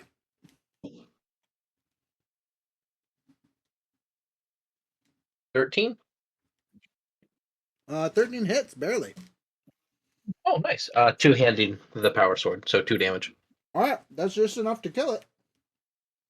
Hooray! And then if I could leap another 90 feet to get close to the biggin. You are. And that's it. You're close, not quite. You're within his range. He's not within yours. That's fine. I'll be within range next round. Okay. Next. After the Red Ranger, it is the Green Ranger. Woo. Okay, so I'm gonna use my half a movement that's halved that cuts it down to 15 to move a whole square forward. Woo! And then my action this round.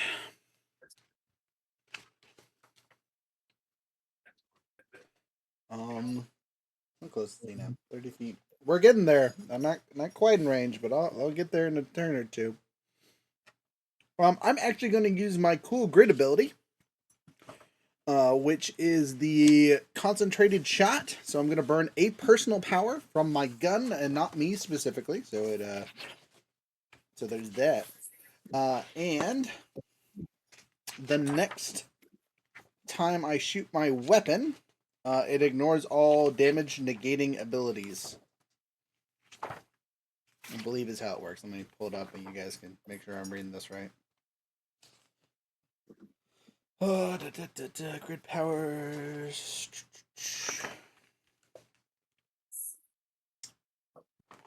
Oh, right. It's not in the main book. It is in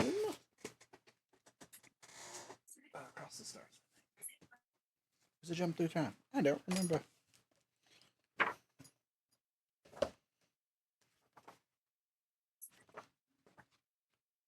No, it's definitely this one. No, I just need to find the abilities. Stabilizers, new equipment. Sorry, y'all. I'm trying to find the right page for this.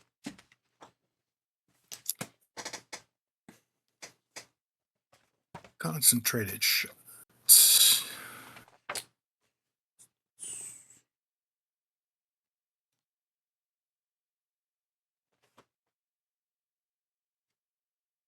Charge it up. Here it is. On page 57 of A Jump Through Time. You funnel your grid injury. No, that's melee weapons.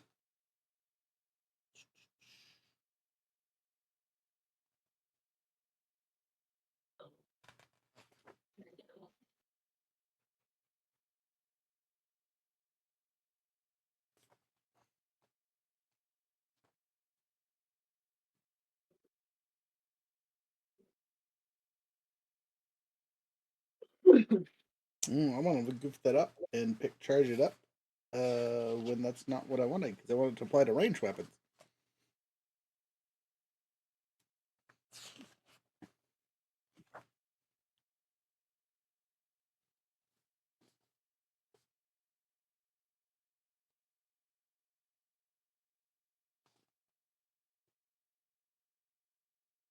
Yep, that's 100% what I did. I done goofed it up, and it's melee weaponry, not range weaponry, which is not what I want as a ranger. So I will probably change that next time we level up, because again, that doesn't really make sense for me.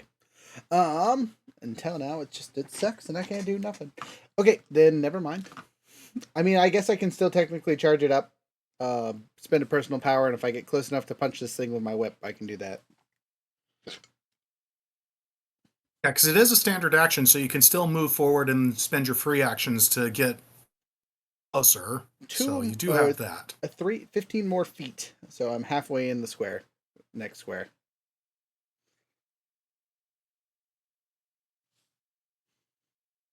That's my turn. That's all I can do. It is the Purple Ranger's turn. All right. I'm gonna move up a little bit more. Okay. Part of my movement, and yeah, right there's fine. I want to, as part of my free action, I want to kind of do like a little alertness to kind of see what the crowd's doing and if there's anybody else like really focusing on what we're doing. Okay.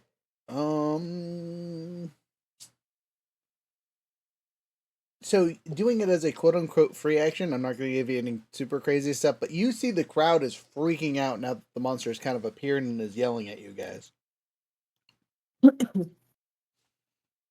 Okay. Okay, so the crowd's pretty. I guess more specifically is, do I notice anyone particularly like keeping like targeted looks at us or anything like that? So if you're using it as a free action, I can't give you that information. If you're using your standard action to do an actual awareness check, then we can get into that.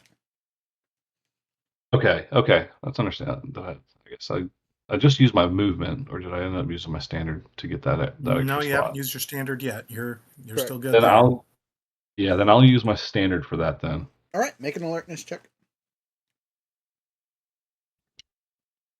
It's not gonna be great. I'm not gonna see anything. Yeah, just 8. So All right. Yeah, no, nothing out of the ordinary that you can tell. But then again, you don't really know what's quote unquote ordinary. a lot going on. But you will notice that the crackle has grown exponentially. It is quite a bit bigger than it was. Okay. And it seemed to grow about the same time that you guys morphed. Really? It's connected to the grid. All right. Don't you dare step on my power cords, dog. Get out of here. Duly noted, and that'll end my turn. Okay. It is now my turn.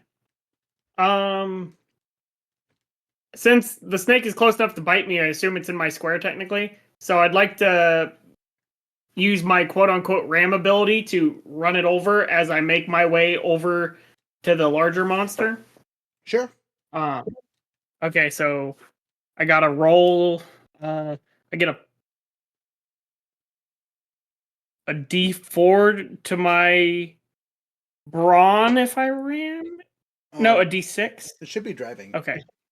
Because this should be driving because Yeah, it so should be ram. your. Yeah, it should be your A driving. ram attack. This vehicle moves to hit a creature. A D6 with reach. For one day. So I rolled this first, just to hit, driving check just to hit. Yes. Okay. Well, that's this and a D6. So, that's a 17 on that, and it's a 4 on that. So a total of 21 to run over a snake. 21 to run over a snake. Got him. I deal 1 point of damage. I have an ability. Okay. Oh, never mind. I can only hit creatures within quote unquote one area. So I won't be able to hit the next big guy. But I will drive closer to the big guy. Again, I guess 90 feet, if it's possible. 90 feet? Yeah, you're sorry. 85, but still. 85 feet. Okay. Hey. The hell, dogs? Sorry, y'all.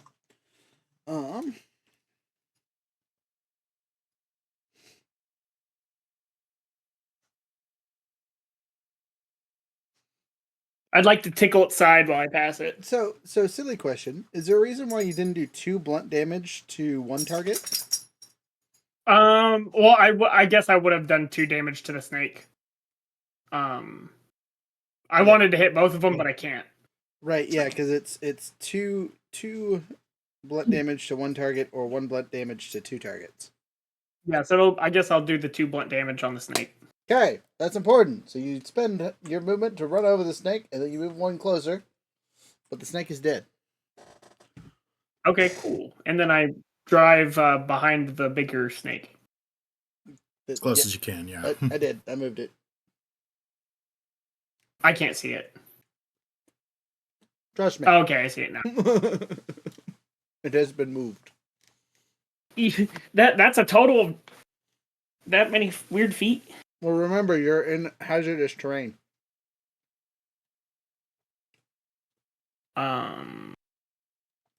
Okay. It's an Rough all-terrain terrain. vehicle, if that matters. Unless it has something that So do you- ignores. It says built for street and off-road use, Okay. and this is off-road. So it is able to do so. I'm allowing it to do so. okay, if that's your ruling, I guess. I would argue that because it specifies off-road, but because I mean it's the middle of a NASCAR field, right? Like how bad is it? No, so it's a mechanics pit. There's all kinds of stuff in the way. That's the issue. Gotcha, okay. It's not necessarily that it's off road or whatnot. It is there's junk in the way that you have to navigate and not destroy. Okay, that narratively makes sense. I thought you were just saying it was like off-roading. Okay. No, yeah, no. I end my turn. It is Phantom Ranger's turn with his spaceship. Spaceship. First time Yep, to in the use ship. board. Let's go. Yep. Aliens. So hit the afterburners, but I'm only moving 75 feet in this. So 75 feet, however. Okay. And about how far away is that at this point? To the big guy. 120 feet. Exactly within my range. Okay. So here's the thing. My ranged attack is a 50-120. But my Zord does have the targeting suite Zord perk, or my ship has the targeting suite perk. And that can count the target as if it's in normal range.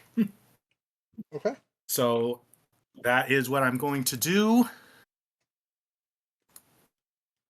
And that is a D6 total.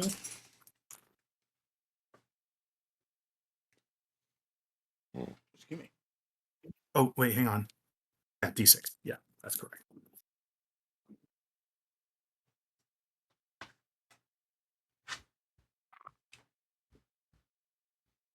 $22 with a 6 on the D6. Woo. Okay. For base 2 laser damage. Okay. 2 laser damage. Pew pew. As it hits, you notice that the damage doesn't seem to affect it.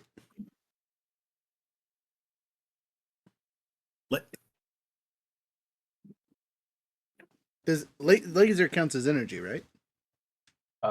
It's listed differently in the damage section.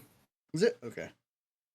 Yeah, if you go to the core book, it's listed differently.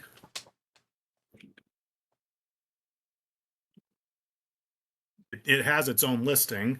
You're good. Because also as an alternate, it gets a stun 1 and an alternate of spot. Gotcha. Mm-hmm.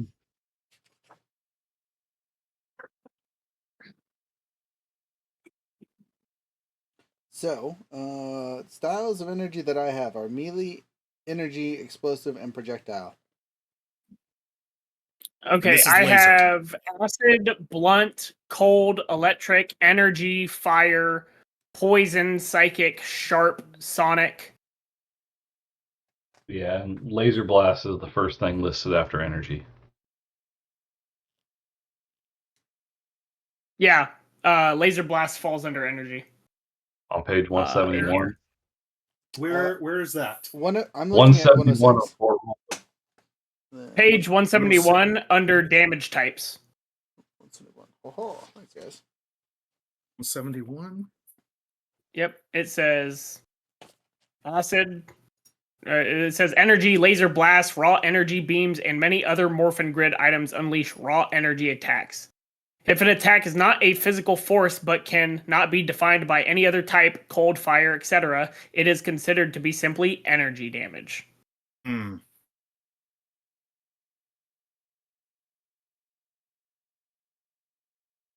Shite. That is Okay, well, at the very least, listening.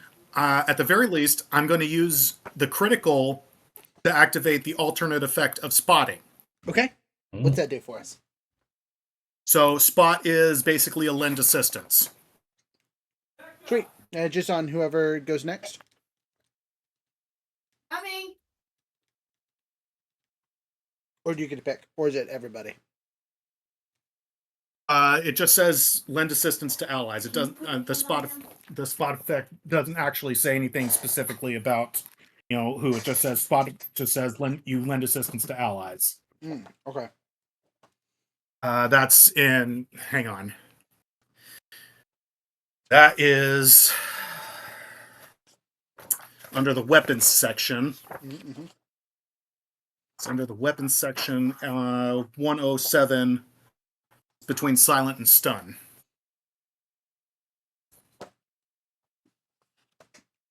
Gotta love when we add new stuff. All right. So it just says you can use this weapon to lend assistance to allies. Gotta love when Sounds to me like advantage or the help action helping somebody's dice. 100%. It's enough shift. I'm gonna say it's for everyone that attacks until the start of your next turn because that makes the most sense. I don't know how that. Yeah. I'm ruling it like that. Ruling's very generalized there. Ruling's very generalized there. All right, I'm gonna give it the most positive effect possible though. Yeah. Okay. Well, if it's not going to do damage, at least you guys have some. There's a large flashlight on it. You're like a gnat, just kind of bothering it, pestering it. Hey, you can always run into it with your sword. Yeah, but I'm not there yet. Oh, okay.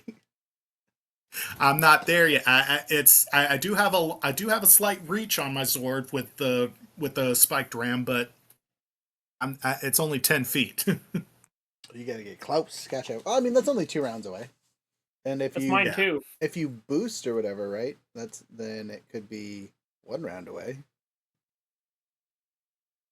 I mean, if you're willing to give that one to me for the extra 5 feet, yeah, I can move up an additional 10 feet for 85. Yeah, for a total 85. There you go. And then next round you'll be within range if you use your free action. All right, fair enough. Action. Yeah. Now, yeah. So that was free standard and move. So right. Does it for you then? Who's next? After Phantom Ranger, it is none other than the enemy Schnizzard. All right, the Schnizzard.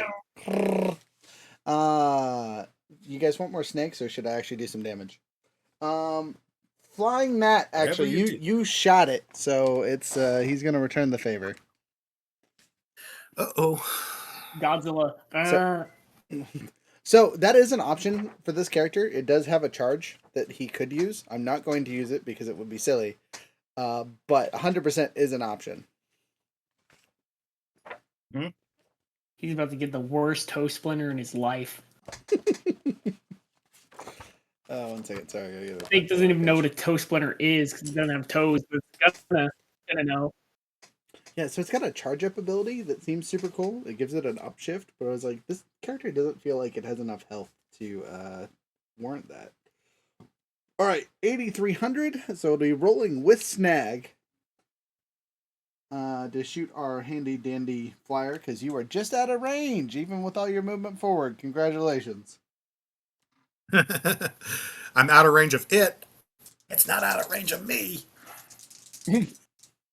Oh, you know what? I'm gonna negate that actually because that's for its regular size. So if we upscale the size, you are in regular range.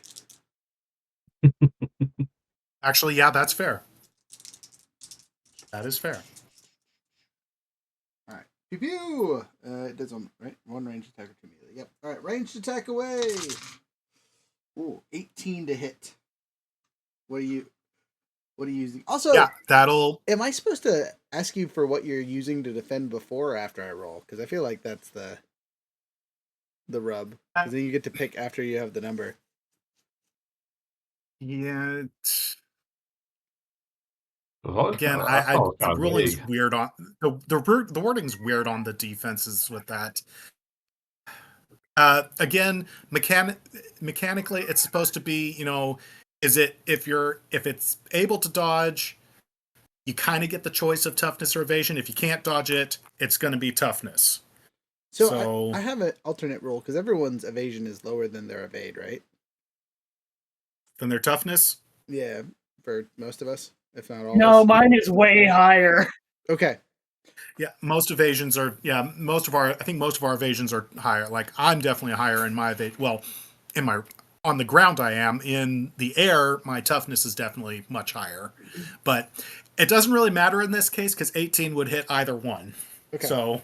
So how do you guys feel about we having it being a dual protection? So as long as it doesn't necessarily like it has to hit because it makes sense, like a sword hitting you in the chest or something silly. If it's some kind of range or whatever, it has to go through evasion before it goes through toughness. That's reasonable. So you're saying it's like flip flopped, like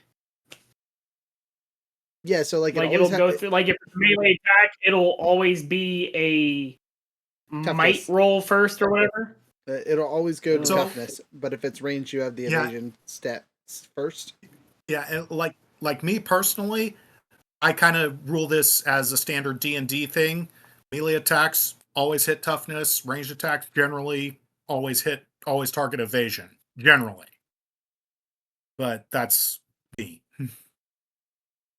So Okay. Well, for now, yeah, I don't know. Again, it feels like if it was just 2 layers, it makes more sense. You know what I mean? You dodge first, and then if it hits you, you have to tough it out. Or yeah, that's or better ruling. When I say I'm targeting you, you tell me what you're defending with before I roll. seems fair. I would prefer that. But again, but again, you'd have to say, again, could this attack be dodged? Because if this right, like flash punch, like flash punching you, that's going to be toughness. Yes. But, okay. So if this is a light speed armament at range, that's no way evasion works on that. Gotcha. Okay. So again, clarification on my side. I will ask you what you're defending with, unless there isn't an option, and then I will tell you what it is. Yeah. All Makes right. sense. We'll go from there. Anyway. Yeah. But either way, 18 hits. Either way. 18 hit the ship. Okay, your ship takes 2 sharp damage. Aye. Sparks fly in the ship. It's not having a good day. Okay. Next. That's all I can do. After the enemy oh. scissored, it is the Red Ranger. Red Ranger, before you do anything, it can actually move. So it's going to use its movement really quick. Upscaling with its size, it has a movement speed of 90. So 1, 2, 3. Coward. It's a ranged attacker. What do you want from me? First of all, how dare you? Listening.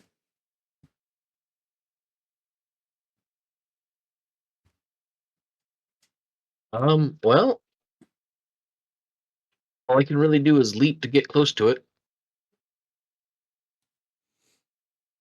Ah, you're on it. Delightful. You can probably jump on it. I was going to say, technically, you could jump on it because of how big it is and how small you are. Also, don't forget you're upscaling because you're shooting and attacking a bigger creature. Ooh, delightful.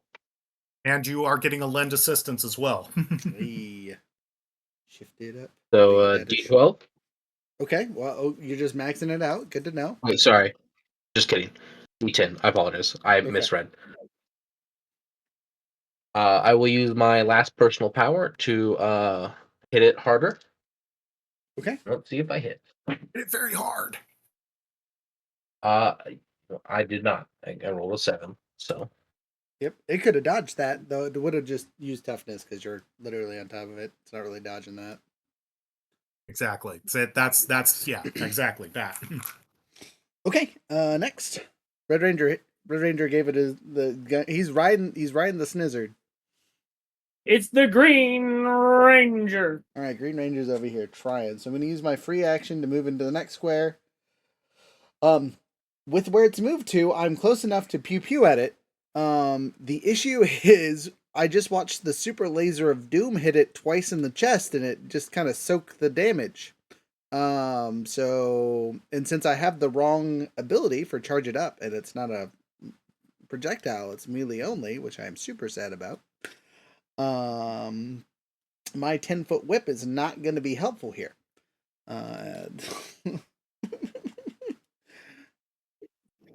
And you guys are next to it, so I can't even use my extra stuff shifting. Yeah. Anyway, jokes aside. Do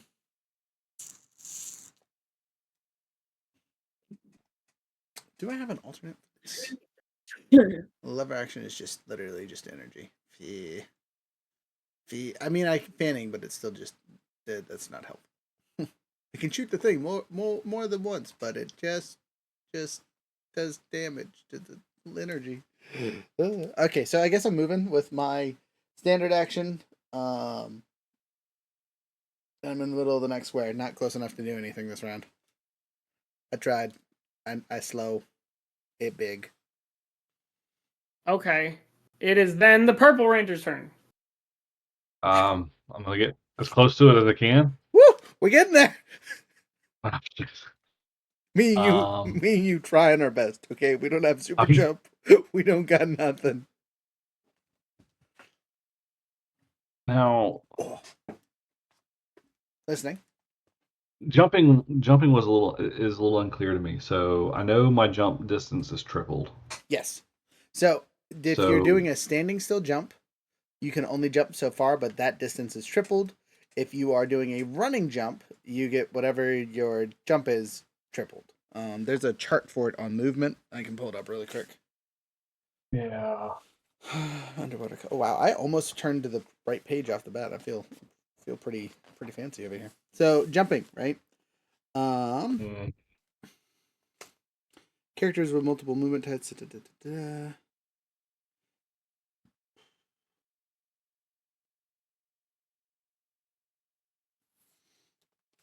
Yeah, so you could run 10 feet, which in this terrain would actually cost you 20 feet of movement because it's halved. And then you have a 30-foot jump. So basically you could run partially. You have 40 feet movement. So it would actually be a 60-foot jump if you decide to make a jump. Which would probably be much better for you. It would get me a lot further, a lot closer. Now, hold on. Just checking the rules real quick here. Yeah, so jumping requires an athletic skill test whenever your character attempts a jump of longer than 5 feet. Yes. Your roll, less the diff listed, equals the distance you can jump according to the jumping table. Okay. So on a running long jump, that difficulty is 5. And then so you roll your athletics against that. And then that's your jump distance. Okay. That's your roll less the diff listed equals the distance you can jump. So then that gets tripled. Yes. That would be the one thing that gets tripled, yes.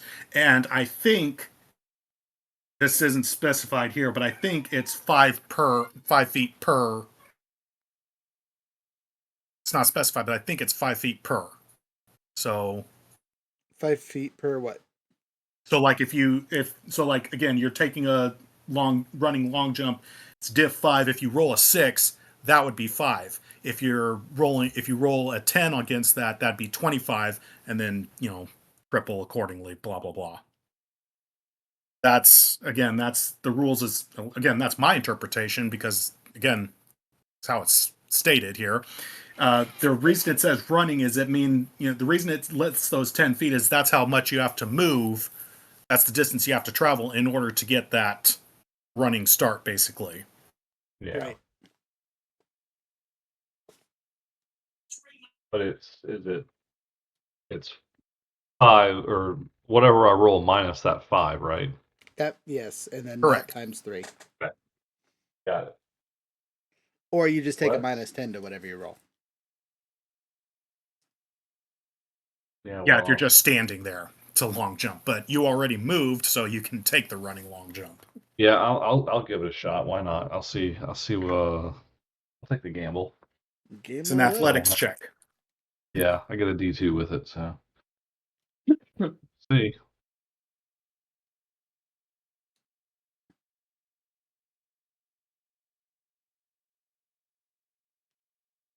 Well, I got okay. I Idiot. got a 19 on the roll, so -5 is 14 times I think you 3. can clear the distance. I think you can clear the distance. Yeah, so what's 14 times 3? That's what, 242? Yeah. Yes. Yeah, 42. All right, so you can jump 42 feet. What a jump! You've Hot already damn. you've already moved 10 or whatever. If we're not I think you doing moved those this full, but I don't know.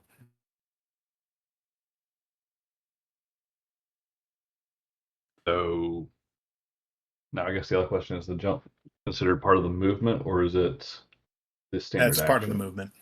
It's Okay. part of the movement. I thought. So I guess that gets me damn near close to Snizzard, doesn't it?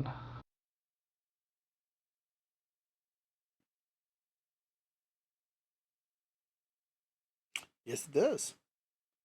So if you take a running start before your movement is deducted from your gram. Okay, right. So basically, what that's saying is you can't move 10 feet, make your attacks, continue running, and then jump Yeah. at the end of that. You have to have the movement to pay for the thing. Got it. Correct. Correct. That was something else. Yeah. That's why I did that in the combat before, because I knew I couldn't get there with my standard movement. That's why I was trying to like jump, get there. Yeah, it's crazy that jumping is not its own action. You know what I mean? It's at the bottom of 181. No, I understand That's that. literally where I read that from. No. I got you. What I'm saying is, it's crazy that it doesn't cost you anything to attempt that. You know what I mean? Because sure, I can move, we'll say 30 feet. I've moved past the 10 feet for my long jump, and then at the end of my 30 feet, I then jump and do all the checks and rolls and things like that. Like, okay. Yeah. So I, as a DM, am going to negate something really quick here. You guys cannot do it at the end of your movement. It has to, unless you're using your free action to give you extra feet. So okay, you got to do it you run 10 feet and then jump for your movement action, and then you jump whatever you jump. Does that sound fair? Fair enough. That's fine. Okay, cool. All right, that'll keep things relatively fair for both you and the monsters. But yes, with your 30-foot jump and the little bit that you were able to move before, I'm going to put you next to the monster. You're not on top of the monster like Red, but you are at least within striking distance for yourself. Okay, so I can strike him. Yes, you can. Okay. And I'm assuming with all the time lag, we've had our personal power come back. I will. I'll use one of my personal power to, activate my anger, get into my angry state. So I get the upshift on an unarmed strike. And that still leaves me with one power left, so I'll try and do a stag strike. Still got the spot as well. Right, so that upshifts me again, but I also get accurate, which upshifts me a third time. So I get a D10 in addition to the D20. Let's go. Say that now. Hey, look, kill this thing. See what happens. Yet. That's not great. Yeah, I got an 11 total. 11 total misses. As you strike it with all your force, you kind of bounce off. Did you upshift for your size difference? No, that would have been a D12, wouldn't it? It would have. Actually, that's D2. Huh? Yeah. So he is sitting at towering currently, I think. Oh, he's towering? I think. Well, then I would have been maxed out. Time out. Let me get to the size chart to make sure I'm telling you the right one. Do you guys remember what page the size chart's on? Yeah, you I had don't it. remember. Just had it. 167. Oh, it was close. Not really. I was on the totally opposite side of the thing. That's an upshift of 4 if you really want to go towering. Okay. If you really want to go towering, yeah, that's an upshift of 3. I'm sorry. Upshift It of is, 3 he is not towering. He is just huge. Yeah, so it's 1. So I mean, it's a D12 instead of a D10 for me then. All right, roll a D10. Reroll that. Roll a D12, but I doubt. Critical. I'll see. I mean, I got a 2, so we'll find out. Yeah, no, it still misses. Okay. An attempt was made. That's all that matters. Yep. All right then. Cool. Who's next? It would be my turn. All right. I would love to take a free action in this moment to go and be like, it's perfect. We got the Snizzard. We got all of the Power Rangers over there. We have a spaceship beaming down, on this giant Snizzard. It sounds like a great time to take a picture. Click. Oh my god. As a free action. Second free action to tweet it. No. Why? Okay, got it. You spend your turn tweeting. And then those are my free actions. And then I'm going to take my main action to drive as close to the Snizzard as possible, while obviously doing the most irresponsible thing ever of talking to the camera on video about oh yeah, we got this giant claymation Snizzard over here. It's immune to giant space laser beams of energy. Okay, so how will we defeat it? As a note, you cannot start your social media craziness. I will allow you to free action pull out a camera and free action to start it, but you can't post it until later. Also, while doing this, you only have one hand, so everything you do will be at a snag for driving because you're driving one-handed. Or actually, instead of a snag, I will just downshift you 1. Does that sound fair? That sounds fair. Okay. I'm just going to move as close as I can, which at this point will only be 60 feet. There you go. I have plus my because I'm going to say all my free actions were taken during that. Okay, perfect. Video and picture and tweet. Yeah. So that's my turn. The Blue Ranger trying to be a personality. Next. I'm too far away. You said I can't drive closer to it. This asshole moved away. It's the Phantom turn. Okay, Phantom Ranger, you're in your ship. You're muted. I cannot hear. You're muted. Also, as a side note, we're probably going to go a little bit over time tonight. I hope you guys don't mind. Less sleep for me. Sorry. You're still muted. You're unmuted. Okay. Phantom Ranger hits those afterburners. And with the movement, you can't get to him, unfortunately. It's 80. Hang on, let me see. That's 85 again for me. The 85 doesn't quite put me in range. Nope, you're about a square away.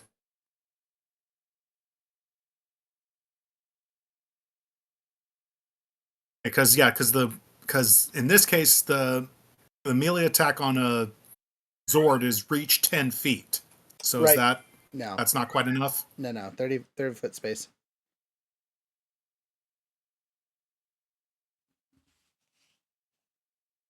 Shoot him again. Give us the assistance.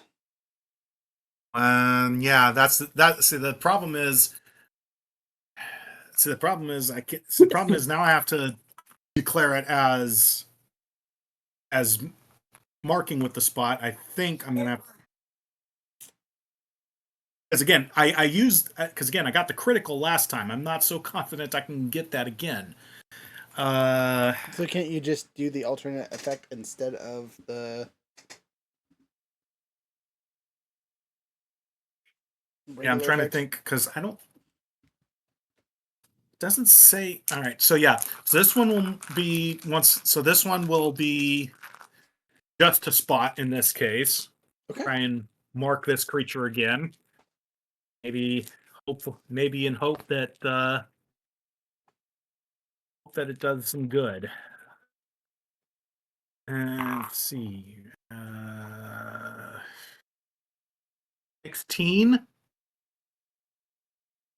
Okay. Is that enough to put the marker on it? Yeah, as it would use its evasion, not its toughness, because it doesn't hurt it at all. All right. All right, so the marker is on one more time. It is now the Snizzard's turn. All right. There are plenty of enemies close to it, so it's going to make 2 melee attacks. 1 whippy attack with its tail against the Red Ranger, and 1 claw attack against the Purple Ranger. Purple Ranger, starting with you, because claws are fun. Are they? I mean, for me. Downshift it all. It does. Yes, it does. It does downshift. Mm-hmm. Just 1 though. Yes. Yes. All right. No. Yeah. Just downshift 1. All right. Here's your roll. 12 versus your toughness. You can't really dodge this because it takes up such a huge area.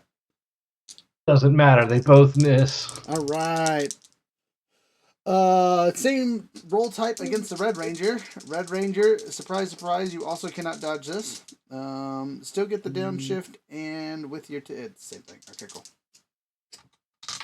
Wait, 2 and not a critical, so does not hit our 24 AC mofo. I'm over here like, man, 24 is so good, and then I remembered I have a 20 when I'm morphed. Green Ranger not getting touched either, ever. Gonna be me next. That's his turn. The Red Ranger. Red Ranger, get him! I believe in you. You're on him. You're riding that pony. You're on deck. We're gonna whack them. Whack him. All right, roll to hit. And don't forget your up shifts because you're small and he big. Yeah. Wait, no, I don't. I already have the 8 out. Haha. 16 to hit. 16 to hit. Misses barely. Unfortunate.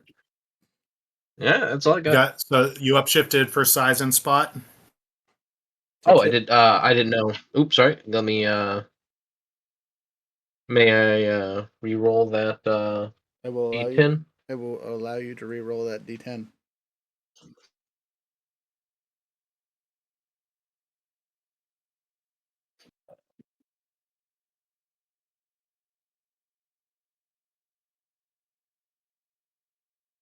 $19. 19? 19 hits, Red Ranger. Do your damage. 2-handed power sword. 200. Twing. For 2 damage. No, what we should have done is done our super weapon. This was the appropriate time for super weapons. Should have comboed it up.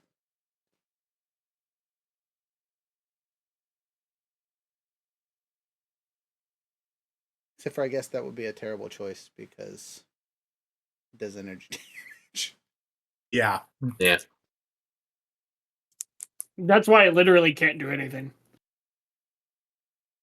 It's a mean creature, and I apologize. I was trying to find a threat level that was. Why is this a threat level 3? It's because it has shit health. Because everything else about this is weak. It's just its energy immunity cancels out a lot of crap. Green Ranger. Yeah. Yeah. My turn. All right. So you did 2 damage though, right? Correct. All right. Solid schwack 'em. It looks injured. You done hit it good. Green Ranger's going to use all of his movement and his free action to get within range. So I'm just so you guys are clear. I'm using all of my free movement and all of my action to make it there. And then I'm gonna pull out the laser whip because again I charged it up a couple rounds ago, and now I'm gonna use that ability. Yeah. Now if I hit or miss, I will cry, but you know, we'll see how it goes. So your next melee attack with power weapon ignores all armor bonuses, resistances, immunities, Yeah. or other damage mitigation effects. Yeah. Too bad it's with your melee. Yeah. Well, he's just immune to ranged energy. It's energy in general, but yes. But no, it says ranged. Oh, really? Yeah. Mm-hmm. Wild. That's such a weird caveat. Regardless, that's not going to stop me from bashing this guy in the knees with my weapon for using the ability to get past his armor. Anyway, Wachow Whippy Whips. That's the wrong dice. My apologies. Rolling. Well, I guess that it's still even, so 2. 14 total. But we have to upshift. Fuck. With 2. Mm-hmm. So I'm re-rolling. Not my big dice, so I don't have to change it. That's a 12. Little dice though, a D6, not a whatever. 2 whole extra. 14. You toughness, because again he's really not. I'm close enough to where evasion isn't really a thing. He giggles at me as I try. My immunities and whatnot don't go through it. Does it also go through toughness? It goes through the armor bonuses to toughness. And I don't think Snizzard technically has any armor. As it's very light. Which makes no sense. Rabble. Next. I tried. I failed. My ability had no effect. It is none other than our fantastic Purple Ranger. I'm believing you. Hey, Do better than me, please. Hey. Well, Oh God, okay. it's on camera. Anger, Don't worry, guys. Size. So I still get 3 upshifts. Let's go. Right? Yep. Because I get the accurate, because I'm going to do the stack strike again. I'm determined. I get the D6. I already get the upshift from the size difference. And then the spotting, right? Mm-hmm. So that should be So, 4 total. Size? 3. Or no. Yeah, it is 3, yeah. Yeah, because it's only one upshift from size. Okay. So yeah, I get a D10. Unless there's something I'm missing. Because why did I have a D12 last time? Because I thought it was like gigantic or something, but whatever. Doesn't matter. It's huge. So it's an upshift 1. You get an upshift. So the upshift from the side. You get the upshift from your accuracy, and you get an upshift from your help. Anger. Oh, it is 4 because I have the anger upshift, Okay. the size, the accurate, and then the spotting gets me that 4th one. That's what it is. Okay. D12.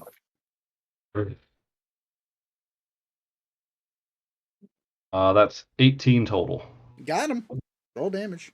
Or tell me damage. It is 1 energy. So just a straight up melee energy strike.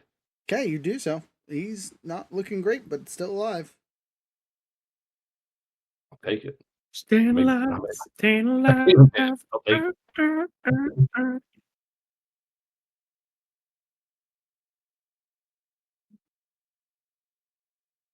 And with that, I'll be like, how the hell did you make it back?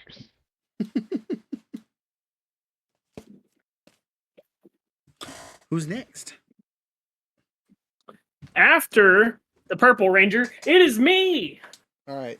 You continuing your social media ranting? Can I get to it and hit it with my reach weapon, aka my bike? Your bike has 45 essentially. If you use 3 of your 5 free actions, yes. Absolutely. All right. I will run up to it. metaphorical ankles. Probably actual angles, but go ahead. Okay, and I'm going to narwhal tusk right through the Achilles heel. All right, do your best. Roll to hit. I believe in you. I will try. So it's 4 upshifts, right? For you on your bike, no. 2. It's 2, yeah. 1 for targeting and 1 for size. Our purple ranger gets 4 because he has accuracy and he is angry. And anger issues. Okay, gotcha. Okay, so I get a D10. Let's roll that first. Boom. That's a 9. It's looking pretty good. Solid start. And oh fuck. Is it a 1? A 1. So I got a 10. Don't you get to reroll ones? No, he doesn't. But he could story point that if I he do wants on to. driving checks. Oh, you do? Okay. Yeah. All right. That's my new ability. It says I get to re-roll 1s and 2s. I just rolled a 2. Does that mean I get to re-roll that? Yeah. Were you supposed to accept the next result? Just a sec, I will read. It says aptitude augmenter. Pick one skill in which you have at least 1 level. You may re-roll 1s and 2s while using that skill. This grid deck may be chosen multiple times. It does not say limited. All right.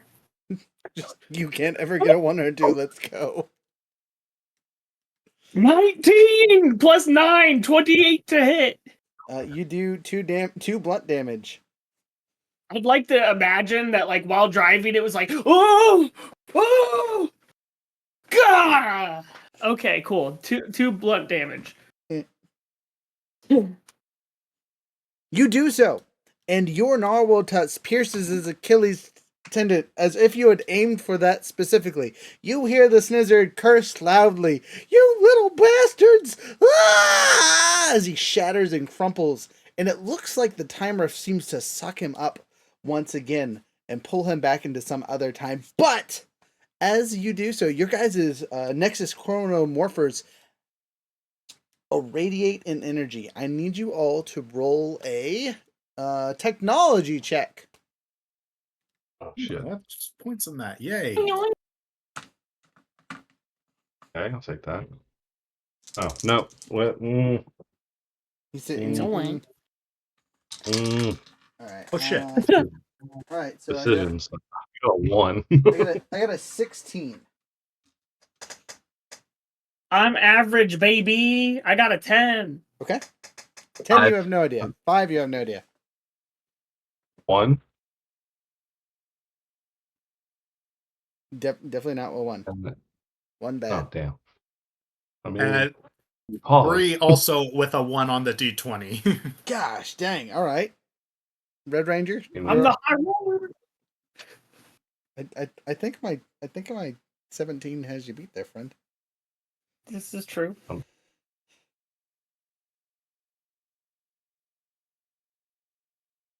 Red Ranger. Red Ranger. He's probably sleeping. It's past his bedtime. Red Ranger got 5. 5. All right, let's go. Okay. So You fucked up. the only person that has any idea what's going on is our handy dandy Green Ranger. And I, for story point reasons, will tell you if we spend 5. How many? There's 5 of us, right? Mm-hmm. If we spend 5 story points, we can activate our chrono watches and reduce the size of this rift. It won't close it at this point, but it will reduce its size and effect in the area. Do we have 5 points left? Well, because of 2 fumbles. Yeah. Yeah. Congratulations. Your fumbles do that. So, that's good. Good job, because you did use 1 earlier to do the I did. the other stuff. Let the 2 fumbles give it back to us. So, you see him grab his morpher, press it really hard basically on that center coin, and it kind of shatters from his arm all the way to the crackle, right? And this giant house-sized crackle reduces in size considerably. It's now about the size of a car. You guys will also notice that it won't happen right away, but this area now will have less variation in its time fissures. This one happened to be the biggest time fissure out here. You don't know how many degrees it'll take to get rid of these things, but it looks like defeating a monster that comes out of them allows you to do this ability, to reduce the size of the time fracture. Okay. End stream. Click. There's no positive or negative effects done to the Green Ranger at this point. But you have a feeling that something might be bad. I look at you and like, how'd you do that? Practice. No, I have no idea, friend. I don't know what the fuck that was. All right, let me pop off my screen here.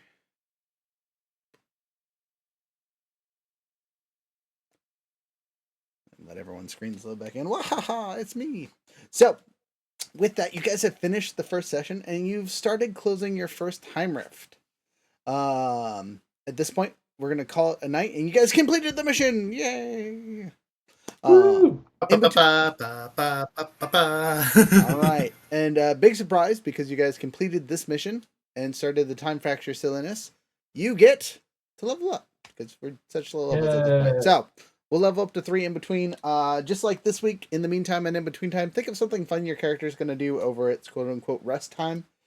This is the time where you can improve a weapon or an item or something like that, make friendships better. All those things are appropriate things to do in between the weeks while we're doing stuff. Work on getting new jobs or researching new locations. You know, nothing super crazy, but something that can be done within a week's time. Stating the Twitter poll. For everyone watching, it is Monday this week. Our next event isn't until Black Friday, so we have a couple weeks before anything crazy happens. A code on the website is still Gobble 907, single gobble. And yeah, thank you guys for watching. Much appreciate our viewers that have been here for pretty much the entire time. You guys have anything to announce?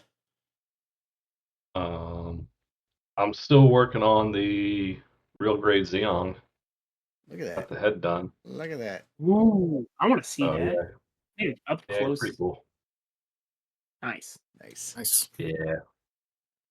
So I'm starting to work on the chest Thursday. So some progress. Sweet. And as usual, you'll see us announce it when we have a chance. Trying to think. Oh, you know what? I just realized we have the Star Wars thing on top of our channel this entire video. Gosh dang it.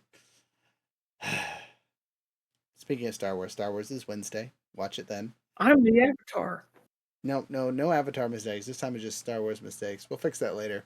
Or we'll remember it next time. So it reminds me next time. Wham. Yeah. Thank you guys so much for your time. Go get some sleep. We're going to do our quick after action review, but everyone else watching, stick around for the music and have a great time.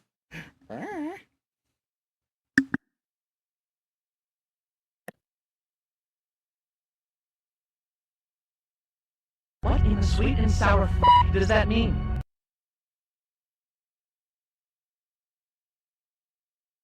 That's the wrong one. When the call goes out, we rise as one. A team united to the battle is won. With power in our hands and strength in our hearts, together we stand, we'll never fall apart.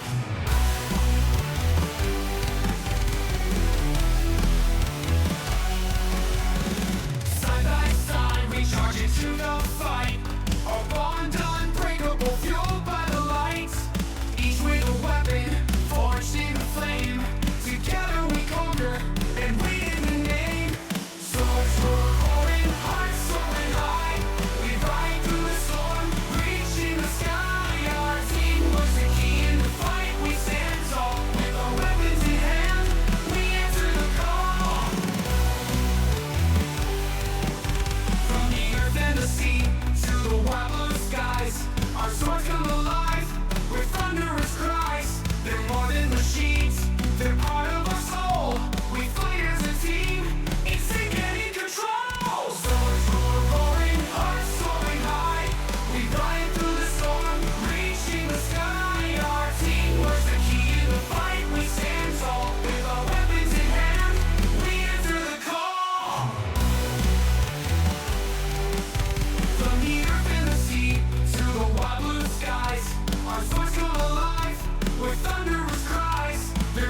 So when danger arrives and shadows fall, we'll stand as one, giving it our all.